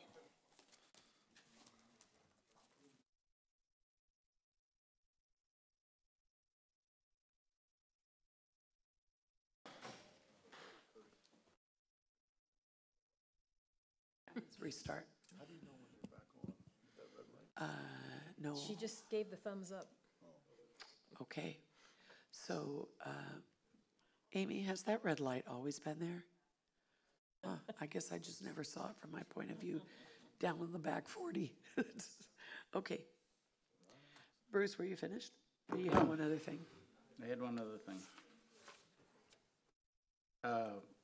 Where should the town manager review and pay adjustment be?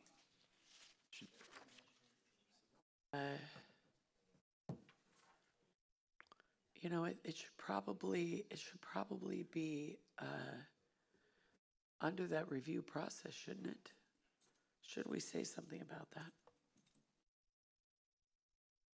Where was that read before that it's always between March and? Is that in the contract? Not sure, Michelle? I missed the conversation. I just sat down. I'm sorry. Town manager review and pay adjustment, where is that process? Where should that process be?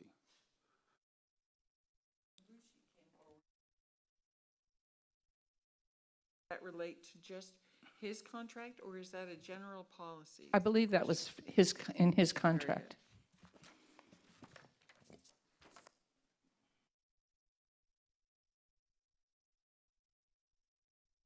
That is it in the process, should it be in the process, in the contract as a result of being in a process here that says, when we review the town manager, we first do a review of his performance, and then at another time we do his pay, and this is how we adjust the pay in such and such a fashion. I agree that we don't really have a policy, because I looked in the year before, this year, we did the same thing where we gave a 5% raise and had a discussion about whether we're going to change the contract, about changing the contract or not. Said not change the contract, passed everything all at that meeting and went on. So I don't think that we have a specific policy, and if everybody wants a specific policy, it's obviously can't be a specific time of year, because you change your town manager, you never know when, so it can't be like it's always done in March, or it can't always. This one happened to coincide with this period of time, but they don't always do that. Be done on a basis of anniversary, exactly. Is that a suggestion? I'm fine with putting that, something in there if everybody wants. May I? Yes. I agree. Something should be put in there. There was obviously a lot of criticism this past go-around, and if it's defined and we know when it's going to be, then everybody's noticed. I agree as well. Okay, so that would go in with the town manager section. So John, are you hearing that? Yes. Great, I'm just going to let you handle that when you bring it back to us. Thank you. Anything else, Bruce? Nope.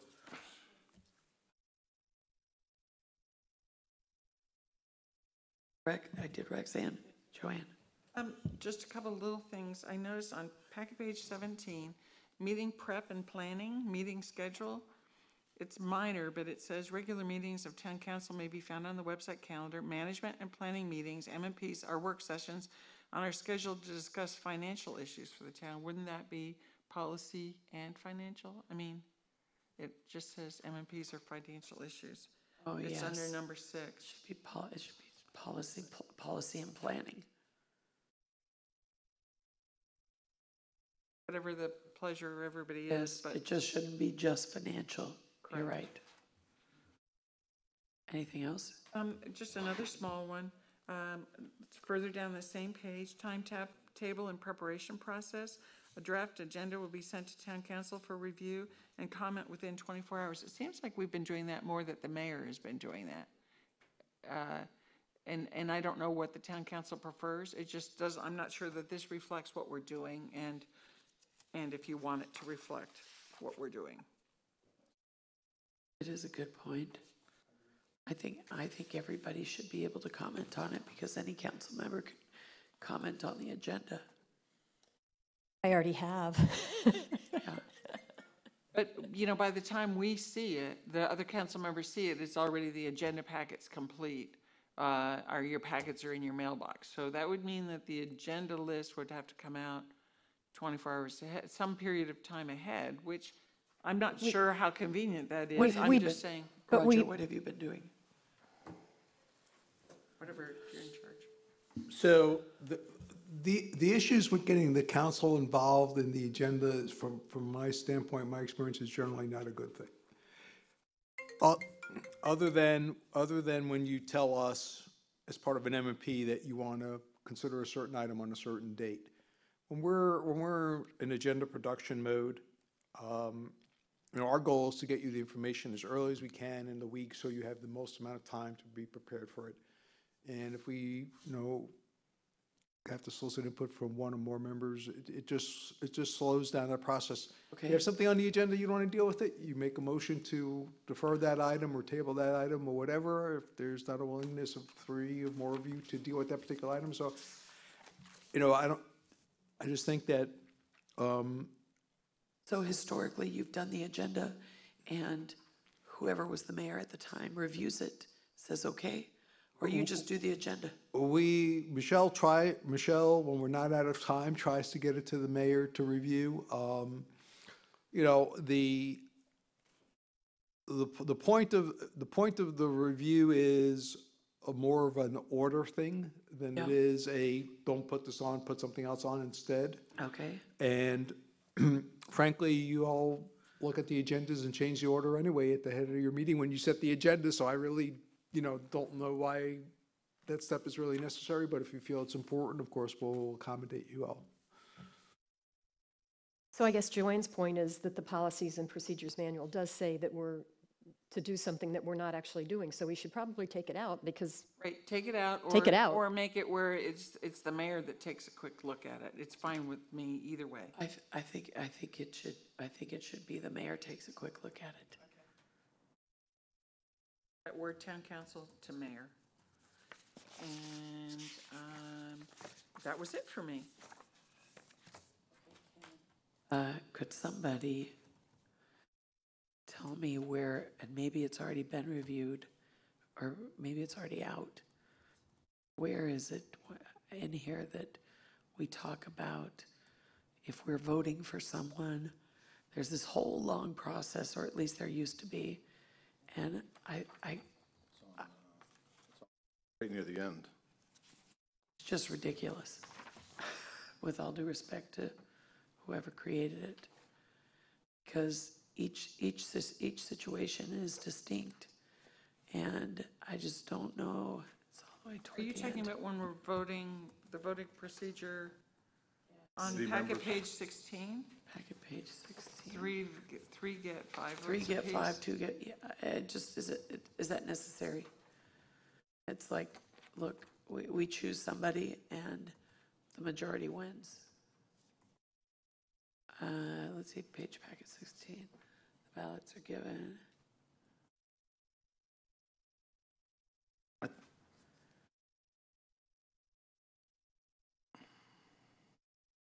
I guess it could stay in. It just, I always look at this and it's just like, oh my gosh. As a guide. It's good. As a Okay, guide, never mind. there are times when you wouldn't use it. Yep. But frankly, I was surprised that we went with the ballot the other day. I mean, you know, but that's okay. Yep. It was fine. You know, so I'd just leave it in there, and then, Okay. you know, if you need it, you need it. If you don't, you don't. All right, anything else on the policies and procedures? John, you have everything you need? Yes, ma'am. Thank you. We'll move on to the next item on the agenda, which is the International Property Maintenance Code. Joanne, you want to start here? Does somebody else want to start? Because they have something to say. It'll just be easier. Yeah, this one definitely you should start. I already gave that thing before, which was a whole, and you guys have that. So I won't Could I go interrupt through you all for that. 1 second? Yeah. Could you bring back in, remember the map you did with the road? Yes. You color coded Yes. it and everything else? You should give that to Kate, and maybe, I think it'd be helpful for Ray and Rexanne. Update all, I can do it and update the work I and thought figure about out that when where we we did are it. and stuff. Okay. It really, you're right, all on one sheet. It's very helpful. Ray, you're going to like this chart. You are going to like this chart. Can't wait. It's very colorful. I'll provide everybody with their own Colors, color nice. markers. Okay, back to the IPMC. Okay, there were just a couple other quick things, and I actually have a typed out piece of paper here for you, so you don't have to worry about it, and if Michelle wants one or whatever. There were a couple simple things. When we adopted the IPMC, and then we modified the land development code, and we added like section 6.2G, and 6.2FF, that part where we did all that. So these are just the ones here, 6.2G for IPMC. It had the wrong notation. It was 104.4 or 3 or something. And for the right of entry is hereby deleted in its entirety. You need to change that. That's actually wrong in our land development code. It makes wrong reference to the IPMC. And then the next one was LDC section 6.2FF, where the stormwater drainage was amended, IPMC section 507. It should have gone further, I think, to state that overt blocking of drainage swales or pipes so as to cause flooding or adversely affecting surrounding property. It used to say that in section 657, and it doesn't say that anymore.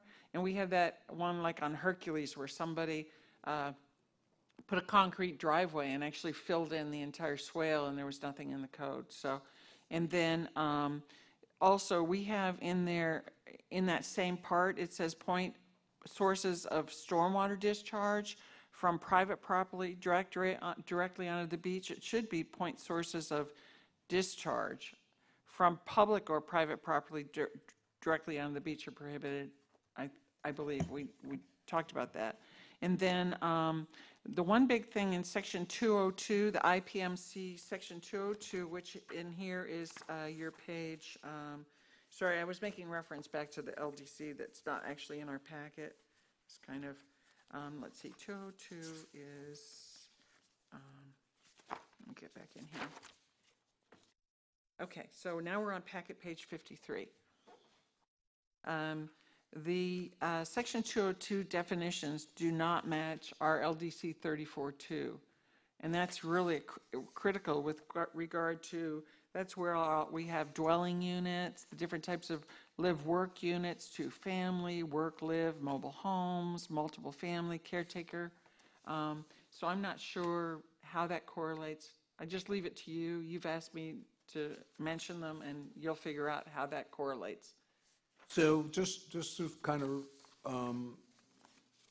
refresh everyone's memory of what we're trying to accomplish here. What we want to say is that the entire IPMC is applicable except for X, Y, and Z. That's what we're trying to identify, so that we can consistently say through our land development code that blanket statement. And to the extent that our land development code is more specific, we'll clarify that, to the extent there may be a conflict between the IPMC and our land development code will take precedent. Right. So that's where we're trying to get to. And that's why. And so this exercise is to identify anything in this document that you don't want to include. Well, and that's why That's why I mentioned that, though, because we've already said that once in the Land Development Code, but we didn't, this is where it wasn't said correctly, and I think that's what we're trying to do so that we can do exactly what you're saying, Roger. Then the IPMC 402.2, I'm just wondering, it mentions the lighting standards for common halls and stairways, and I'm just wondering if that conflicts with turtle regulations and how that overlaps. So you don't even have to answer. I'm just mentioning concerns that come to mind. And then section 404, I thought that was very interesting with regard to occupancy standards. And once again, I just mentioned it to you. You asked, because we have fire department standards, we have short-term rental standards, and then we have the IPMC 404 They should be held the standards. same, shouldn't they? Well, I don't know that. That's why I'm mentioning these things. Where I see conflicts, I'm just mentioning them. So again, you know, our approach is going to be that unless there's a conflict with our Land Development Code or the South Florida Building Code, the language that hopefully you'll reach consensus about today will be the language that we'll be operating under. So the LDC will supersede the IPMC As if will the there's a South Florida difference. Building Code, if there's a Correct. conflict. Okay, very good. But those first couple, okay, good. And then the only other thing that I mention here is that IPMC 302.8 discusses the motor vehicles but doesn't address like boat, RV storage, but then that would refer back to the LDC, correct? Right, Very right. good. What we would really be doing is going through the LDC and eliminating references to this other than when the LDC has language that supersedes it or replaces it. And the same thing with the building code. So we're trying to create a tiered effect. And actually, we'll actually have an item coming forward to town council, which will be our technical standards for construction or right-of-way. So you'll have these types of documents, and then above them, you have the Land Development Code, and then you have the South Florida Building Code above that. So that's it for me, but the main ones were the first couple where we had already changed the LDC and described this, and there were errors in that I thought. So other than that, I'm good. Thank you. Thank you. Thank you. Roxanne? Mine are more nature of questions because I'm kind of coming in this in the middle. I noticed there's a section about a board of appeals. It's on page 50. And it talks about having a board of appeals, not less than 3 members, qualified, blah, blah, blah, blah. Do we need to be more specific about how we're going to do that somewhere else? I just found it to be rather vague. Well, I think that would be an example of a section that the council may want to deem to remove section 111 because. Oh, good, I hit on one. So that would be an example of one that you would say, we follow the IPMC except for section 111. Good. All righty. Ding, ding, ding. If I may, and I think that staff is working through that. That's one that I believe in the, we've adopted the IPMC subject to some changes as already been discussed. Right. That is one of the sections that we did not adopt and we referred back to the county, correct? Okay, So it's the county board that hears those appeals. excellent. I didn't know that, so that's why I had But a question. I will, throw out there just as sort of, let's not forget that also there's an issue with, that the Councilor Butcher mentioned for future discussion about, should we try to figure out a way to deal with underperforming contractors. So but when we have that discussion and you decide that the council wants to get involved in that process, you may then want to reinstate section 111 or some faction of section 111, but I think that's if and when you jump into that pool. Yeah, okay. I noticed a couple of other places, for example, on page 55, where it If you look at the top of the column, it says jurisdiction to insert height in inches. So there's a couple of places in here where we're supposed to fill in things like dates or times of the year that you're supposed to use screens or how high the weeds can be. And I didn't know if we had discussed that previously or. Our other codes have those things, so this is again, a tiered document, so you have this, you have our Okay, codes. so we cover that elsewhere. Yes. Okay? It's, hopefully in all the cases, but as far as I know, yes. Okay, those were my questions. Thank you, Roxanne. Ray? Bruce? Got just a couple. Section 104, 104.3 and packet page 46. Sir? Right of entry. So whose law do we follow on this? Trying to get there.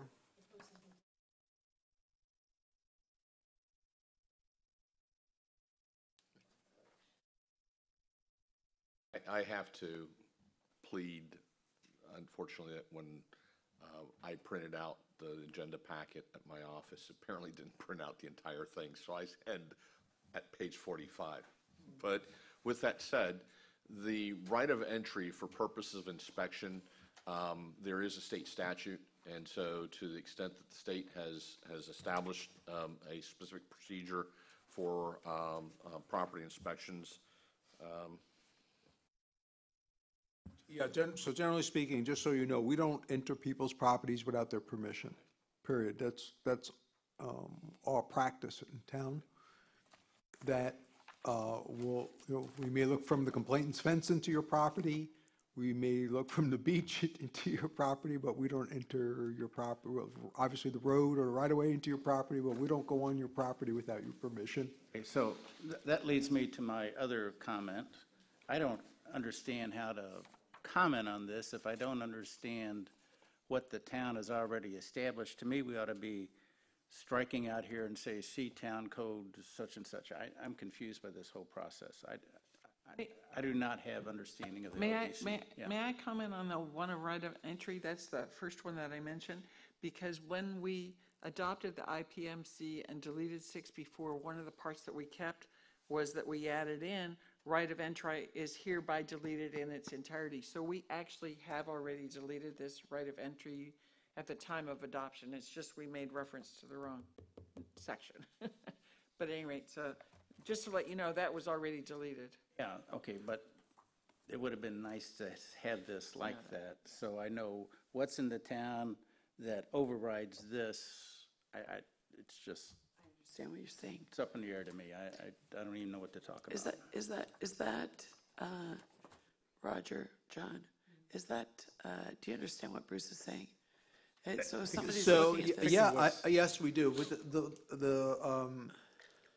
the issue is that right now,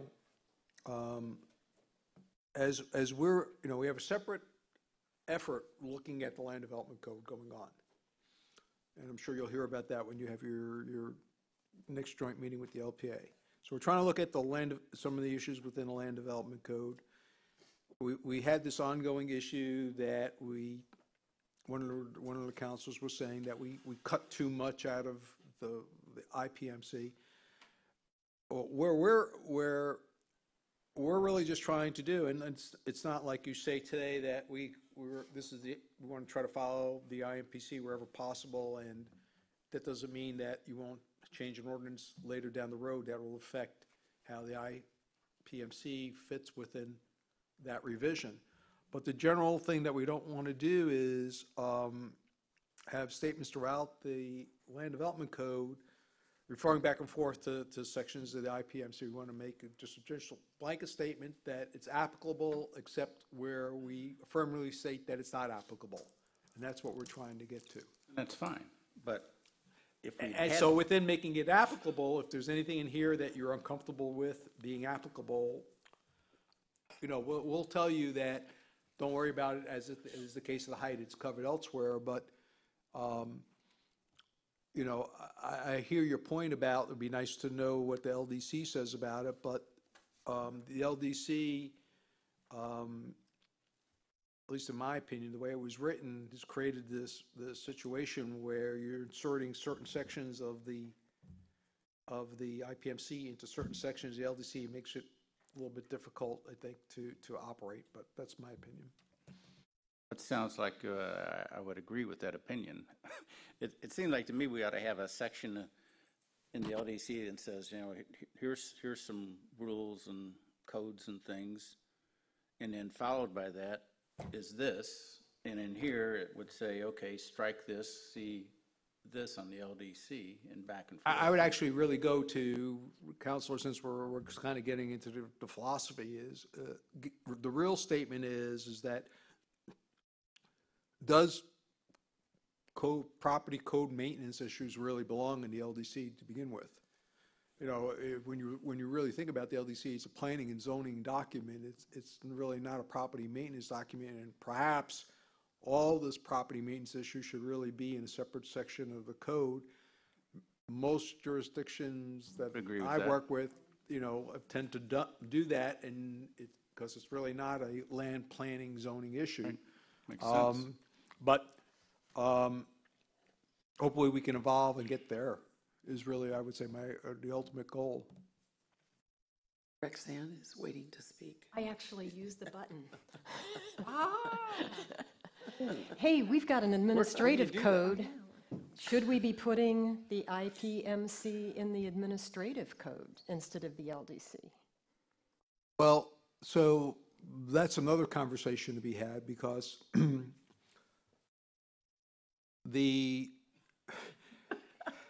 I will tell you, when we were dealing with administrative codes, I for one, you know, wouldn't have recommended it to be utilized the way it had been utilized in the town. I think it's very clear that we have ordinances, we have resolutions, you have a procedure manual that you adopt to govern your how you all manage the city as a town council and the elected body. We use administrative codes to say how the staff is supposed to process the work that comes across their desk. And I think in the past, administrative codes have somehow crossed all three of those things: rate structures, and I don't really see that that's really the sort of proper implementation of administrative codes. Could be used that way, and has been used that way, just I wouldn't recommend it. I think it's very clear. You guys pass ordinances, you pass resolutions, you set laws by ordinance, you set policy by resolution, and then how, in terms of instructions to the staff of how we implement that process, that's where administrative codes come into play.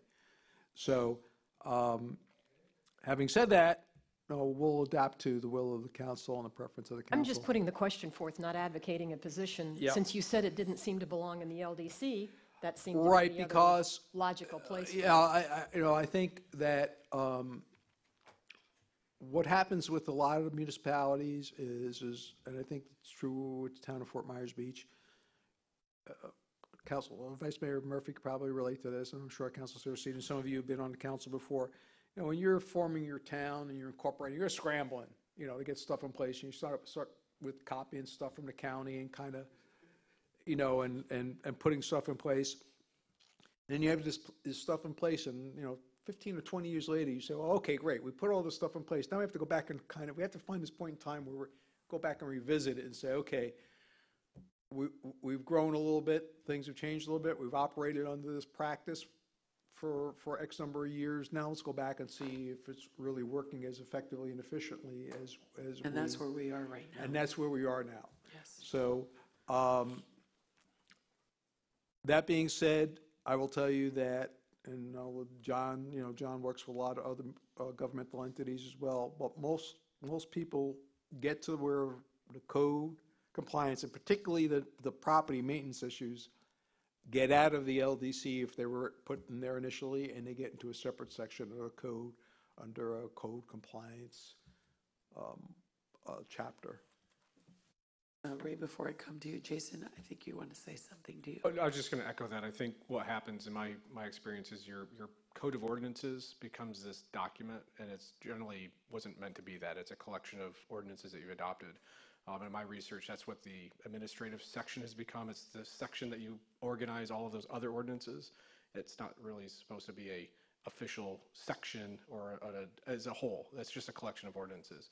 Here it's kind of turned into this official document that we have, as opposed to like Municode does, it collects them and codifies them all. So I think over time it evolves into something it really isn't. Right. And to Roger's point, you can adopt separate ordinances.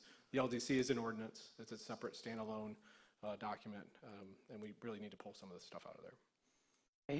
Ray? There's been a lot of discussion here about the comprehensive plan, the LDC, what should be in, what shouldn't be in, what so forth. I think I had this conversation with Roger before, and I know I've had it with other people, is that as we all know, those documents were meant to be, they were created as living documents, which are, of course, subject to review and to change. It's been 24 years now. I think it's probably time to take a look at them. And I think what I'd like to recommend, and we don't have to decide today, but you've all probably thought of this already as well, is that, much like we have a charter review committee, or we have this review committee, that review committee, we should have a review committee set up specifically for the comprehensive plan, the LDC. And I can't think of a better person to expedite it and to coordinate it than the original author himself, Bill Spikowski. And also we have some great minds in the town that worked on those original plans and also have come back and suggested various things to me over the past year about what could be changed and updated and so forth and so on. So that would be my recommendation, is that we move forward eventually here sooner rather than later, and we can eliminate some of these difficulties that we're having this morning.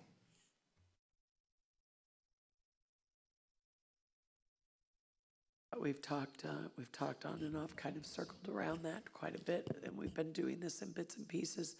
When you'll see when the LPA comes forward, they've been reviewing what they, glitch sections of the LDC.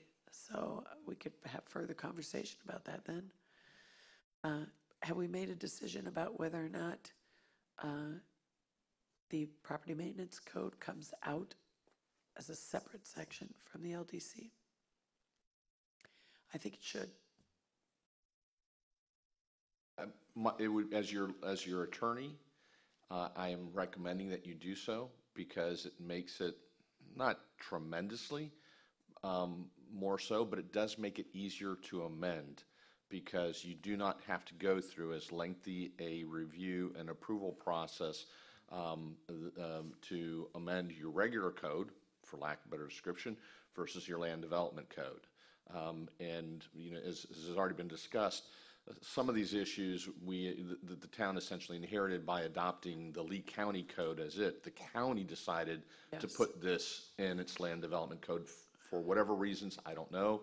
As has been already mentioned by the manager and your planning director, it really shouldn't be there, and the best thing to do would be to remove it. As we go through that process, we can then also show in the strikeout and underline format that we are required to follow for adoption of ordinances what's been changed, as asked by Councilmember Butcher. Thank you very much, John. Is there any objection to that? No. Joanne? Just a comment then, if we do that, do we put back in like section 614 that we took out at the time? That was the one that was the most controversial. Exactly. Just a thought. So it's not part of the International Property Maintenance Code. That happens to be in the same area that was in this LDC. We're going to be having a conversation about that at your next MMP. But that is a separate, I think, standalone development standard. And obviously there's maintenance afterwards, but they're handled separately. So putting that back in will be a separate discussion of how to regulate development, site development, and drainage on individual sites moving forward. And might I make a comment to Mr. Murphy's, Vice Mayor Murphy's thing on the comp plan? The LPA 2 years ago, when before I got on council, we went element by element through every single word. And I have all that information. I've actually showed him. And then also, you should know that in last year's budget conversation, we actually talked about, would we budget that or not? And I would suspect that maybe the town manager would say that that would be whatever we do at budget time, that we look at what it would cost to do what you're talking about, which we all may support, and what, if we're going to pay for it or not, how we're going to pay for it. Good. Yes. And, may I? Yes, it still says you're waiting to speak. Is there? Oh, thank you. He doesn't know how to turn it off yet. We still have Joanne listed as vice mayor. I apologize, Vice Mayor Murphy. That's okay. He doesn't care. No offense taken. And how do I get off? Like, now that You I'm done? re-push it. Do I re-push it? Yep. There's also a thing that says never mind that you can, Oh, very good. Never mind. never mind. But in my earlier comments, I just want to make sure that I in no way intended to circumvent the opinions and input from the LPA. No, I of course definitely not. want to have them involved. And maybe this is something that we can bandy about at our joint meeting that's coming up. Yeah, perfect. Hit your button, Ray. Oh. Okay, all finished up here? Anything else? Thank you, guys. We'll move on to departmental reports. We actually kind of, just Rex and Ray, the departmental reports we put out as informational. If there's any issues you have, you can ask about them. But when it first started, we had everybody come and do the dog and pony show, and it just wasn't necessary. It took a lot of time, and it just wasn't necessary. So, Ray, I'll start with you. Do you have any questions? No, on I don't. anything? No. Okay, Rexanne?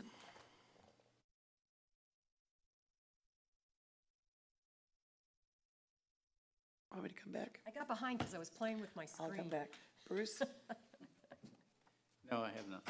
Joanne? I do. On page 99, the mini reef project. Yes. It's sort of, we'd said we were going to do the Flamingo Canal, and I know the Kelly Leary Memorial did the ones at the Mound House, but now in here it's sort of implying that people are asking to have it done in their canal, like by the town, to be part of the project. I just want to make sure that we understand that moving forward, this is going to be the property owners will be paying for this, right? This is a little confusing here, the way it says, homeowners have been contacting staff to request their property be used for the project, and a sizable amount of properties have agreed to the installation. But does that mean that they're paying for it? So the council set a finite amount, and we put that money into a specific canal so that rather than have it spread throughout the town, so that we can get a good confirmation of the benefit of mini reefs. People have purchased them themselves and installed them. There's a hotel that comes to mind that has done that. You mentioned the folks who did it as in memorial for somebody, and we encourage the public to go out there and look at the performance. We'll be reporting to council on the performance, and of course, encourage people to utilize these under their own private docks. The downstream decision, pardon the pun, is that whether or not at some point in time would the town ever get to the point where they would say that, well, when you rebuild your dock, we're going to require you to put this in or something like this. And that's something that is probably that decision is probably several years off, whether or not we ever get to that point where we'd want to do that. But for now, it's a voluntary program. Our pilot program was so that people could go into it with their eyes open, see what they were getting, seeing what the benefits were, and being able to make a financial decision whether they wanted to invest a couple $100 into these or not at their location. If a canal, multiple properties on a canal wanted to do it, then it would fall into what I've been talking to the council about, is how we do neighborhood improvements. And we've had a couple of discussions on how those would proceed. if people wanted to do something that sort of collectively on their street and neighborhood. Very good. I just didn't want the impression that it was like first come, first serve, and people were going to get them for free. We designated a canal, that's what we're doing, and whatever, but great, anybody who wants to step up. We'll help put them in touch with Very the installer. Very good. Another question, packet page 116, I just noticed at the bottom, the very last one, it says a permit for a commercial building, Town of Fort Myers Beach, accessory building. What was that one? At 2731 Oak Street. 116, you say? Page 116, 2731 Oak Street, accessory building. Is that?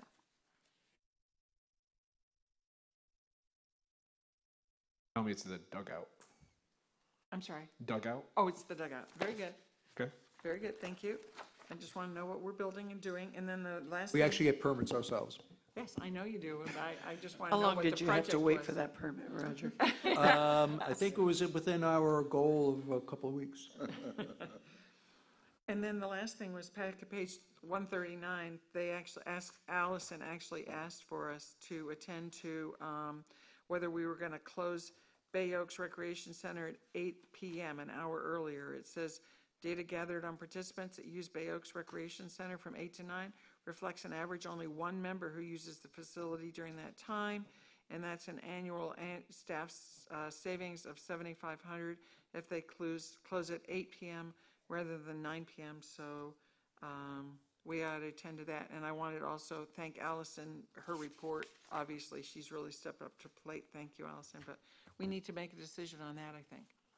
I would disagree. I think the hours of Bay Oaks is up to the town manager. We would be micromanaging to be determining that. That's not a policy decision, that's up to the town manager. Roger, do you have a feeling on that? Well, my feeling is that we absolutely have no problem with this decision being assigned to me, so let me say that. But there's a couple of things. One is that, we're really subscribe to the theory that, well, as it pertains to the seven of us, either we're all, we're in the canoe, or all our butts are dry, or all our butts are wet. So, so to that extent, we use reports to let you know the issues that we identify as something that you may get constituent feedback about, pro or against. And if you have any feedback on this issue, we would be happy to hear it today. And if your feedback is, Mr. Manager, do what you think is appropriate, of course, we will do that. My feedback is follow Allison's suggestion. Ray, Bruce, you have anything? I'm good with that. Okay. Okay. Joanne, anything else? That's it, thank you. Roxanne? There are some color photographs in here of signs that don't have page numbers on them. I wasn't sure if you were seeking input. Roxanne, what page is that? They don't have page numbers. They're It's at the following, very end. they're following page 148. There's like some black and white diagrams, and then you flip and there's these color photographs. There are actually pages there that are up in the body of the photograph, so like 152. Okay, They're tiny. okay. So I didn't know, are you looking for input on these? So we're in the process of trying to develop some alternatives to help continue our branding efforts for the town and improve our signage and frankly spruce up our signage. It's, in my opinion, a little flat. But so we shared this with the LPA and got some feedback from them. And I don't know if this is something you want to agenda at a subsequent meeting, or you have any direct feedback today, but we wanted to show you the alternatives that we're currently considering and provide an opportunity for feedback. Could be individually at a later date, could be collectively. Well, let's have some feedback now. What's yours, Roxanne? Okay. I didn't feel that any of these are really following the design concepts that we sort of already have in place, where we have this color scheme of the town hall and the beach access signs. I'm not saying that I dislike these, but I like what we already have started, and it would seem to be, I mean, we could go with, I like the first one. I think that looks nice, but the colors really aren't the same as what we've been using. So I think if you're starting something, it's always good to continue with that. The idea is to get people used to seeing that color and knowing that means Fort Myers Beach when you see those colors. Well, you don't think that this is following what I'm going to call the sunset fade? No, it's got navy blue in it, and our things are kind of a deep green with the coral. Chelsea's nodding. They don't have navy blue in them anywhere, to my memory. Okay. But so that would be my comment is on any of these, and some of them don't look like our scheme at all, these things with the dolphins and the diamonds. So of you like design number 1 is your favorite? That's sort of, yeah. Okay. And I think that's one that you can then use our color scheme on number 1 somehow, maybe. To me, design number 1 is too frilly. I do like it. I don't think it's Fort Myers Beach. I think it's Sarasota. What's with the guy with a tie on here and a suit? Are we just all hopping in on He's, this? no, we're going to go one by one. He's Okay, lost. You go. Rex. Insurance. I'm like, they Oh, wait, put me in Bruce has there. I don't pushed know his how they button. got that. Bruce has pushed Your his high button. school picture. Go ahead. What I would like to do is wait until after we have our strategic planning session, because I think that could have some influence on this, because we should be talking about the brand of Fort Myers Beach in the strategic planning session and get a better consensus as to what that might be going forward. Because to me, the brand of Fort Myers Beach it's in the clouds. I got no idea what the brand is of Fort Myers Beach. The strategic plan is scheduled for April 11th. Okay. Bruce, push your button. Joanne? I like design number 2. I like the sun. I think that's what we are, people who come here for the sun. The only thing I don't like about number 1, 1 and 2 are very similar. Number 1 looks a little bit like a riverboat wheel to me. So, It does. And with regard to your comment about color, I agree. I think that color we can talk about. It doesn't have to be these exact colors, I'm sure. The other ones are very commercial to me. The other one I find fun is actually the sail. And the only reason I say that is, and I don't know if you can kind of mix in a couple of things, but the sail is fun. Roger always talks about how iconic it is when you go to Key West, and you don't have to say it's Key West when you're standing beside that 0 mile marker buoy. And the sail is very distinctive too, but then you worry about the wind and what's going to happen, because we do have a good wind. So anyway, that's it for me. I think it's exciting, and I agree. It all needs to work together, but can you imagine coming down over the bridge to the landing and seeing something beautiful like this number 2? You'd be able to see the water underneath it and that sun right over the water almost, and lovely. Thank you. Right. I got to agree with Joanne. I like number 2. It's that says the beach right there. And I particularly like the stacked stone pedestals. I'm a big stacked stone guy. I think that's a real classy look. Well, and I wondered, I agree, but I also wondered, I shouldn't have interjected, but I forgot to mention. Did you push your button? Yeah. Joanne? The stone, it made me think about reusing something more corally like the original arches were, rather than stacked stone per se. But stacked stone is classy, Ray, you are right. I'm done talking, look. Built the wall like that. Okay, so I agree. I like number 2. That would be exactly my comment. I would take out stacked stone, and I'd even see if there's some pieces of I'd somehow implement that. I love the arch effect. And, but Chelsea, that sail, which the sail is cool, but Fort Myers Beach isn't really known for sailing. Again, this is more harbor-like or something. But what I do love that mosaic wave and that color fade that we have here on the building. That's nice. But I like I mean, maybe that background of the sale could be implemented somehow on the access sign itself. Because it's very catching. Maybe you And could that put the, oh, push a sorry, I button. didn't buzz in, I'm sorry. Go ahead, Ray. Maybe in design number 1, or design number, what was it, Joanne, that we liked? 2. 2. You could have, you could combine where the globes are on top, you could replace those with the flags from the other design. But there's all sorts of combinations. And Okay, so let's talk about this permutations. more as we talk about branding. Is there anything else? Anyone have anything else? Yes. Go ahead, Bruce. What's going on with the process for those crosswalks on Old San Carlos Boulevard? Where do we stand on that? I sent Chelsea a cool one the other day. I'm not sure, are you talking about the? Painted crosswalks. Didn't we agree to do that, or did I? We did.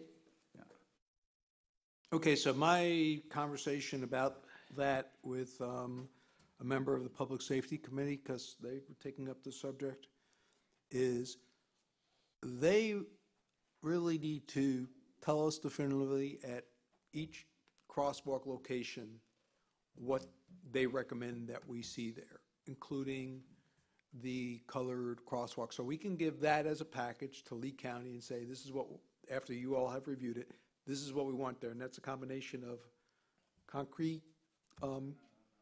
This is Old St. Carlos Boulevard.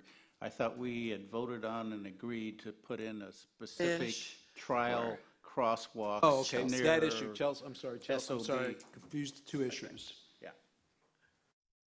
Chelsea O'Reilly, Public Works Manager. We're going to do that out of season, so not to disrupt the budding businesses. Chelsea, will you forward everybody that one that I sent you? The Yes. 3D? It looks really cool. You know what Michelle told me? There's going to be a button here on mine that just says no. Go ahead, Joanne. I think you'll like this. Go ahead. though. I know I think will. You'll like this. I know I will. You know that sidewalk design? You know how you like this on page Yes, 159? would be this very little pretty. wave and that little thing? Maybe that's Implemented in on the this. sidewalk. Remember we were talking about what that would look like? Yes. Now, we like that one, but Yes. you like this too. Yeah. That's all. I'm done. See? That was very good. Chelsea, did you hear what she said? That mosaic-y wave, that would be a great crosswalk. Okay. Anything else from anyone? If not, I'll entertain a motion for adjournment. Just before you do that, there's a detailed financial update in your packet, and if you have any specific questions with respect to any of the contents of that information, feel free to get with myself or Mr. Lang. Thank you, Roger. Were we going to talk at all? I know we can't make a decision, but about this letter that came in from the city Estero of Village Estero. Council about the Lime Rock mining overlay map? This is a huge issue. It's a huge issue. It's a huge issue. I've been told that I don't understand it, and I've asked for some information. I actually texted Commissioner Kiker and asked him to send me some information on this issue, and he said he forwarded it. So I haven't read it yet. Perhaps I'll forward it to everybody, forward it on to everybody else as well. There's not a timeline here. I think we should wait until maybe bring this forward at a meeting to do something with it. Okay. Well, we can put it on your April 1st agenda and see what we have at that point. Okay, let's do that. In the meantime, I'll forward everybody what I got from the commissioner. Motion to adjourn, please. So moved. Second? All in favor? Aye. Motion, the work session is adjourned at 11:20. We will reconvene at 1 p.m. for 1:30. 1 p.m. or 1:30? 1 p.m. Okay. For our joint session with the Anchorage Advisory. Thank you.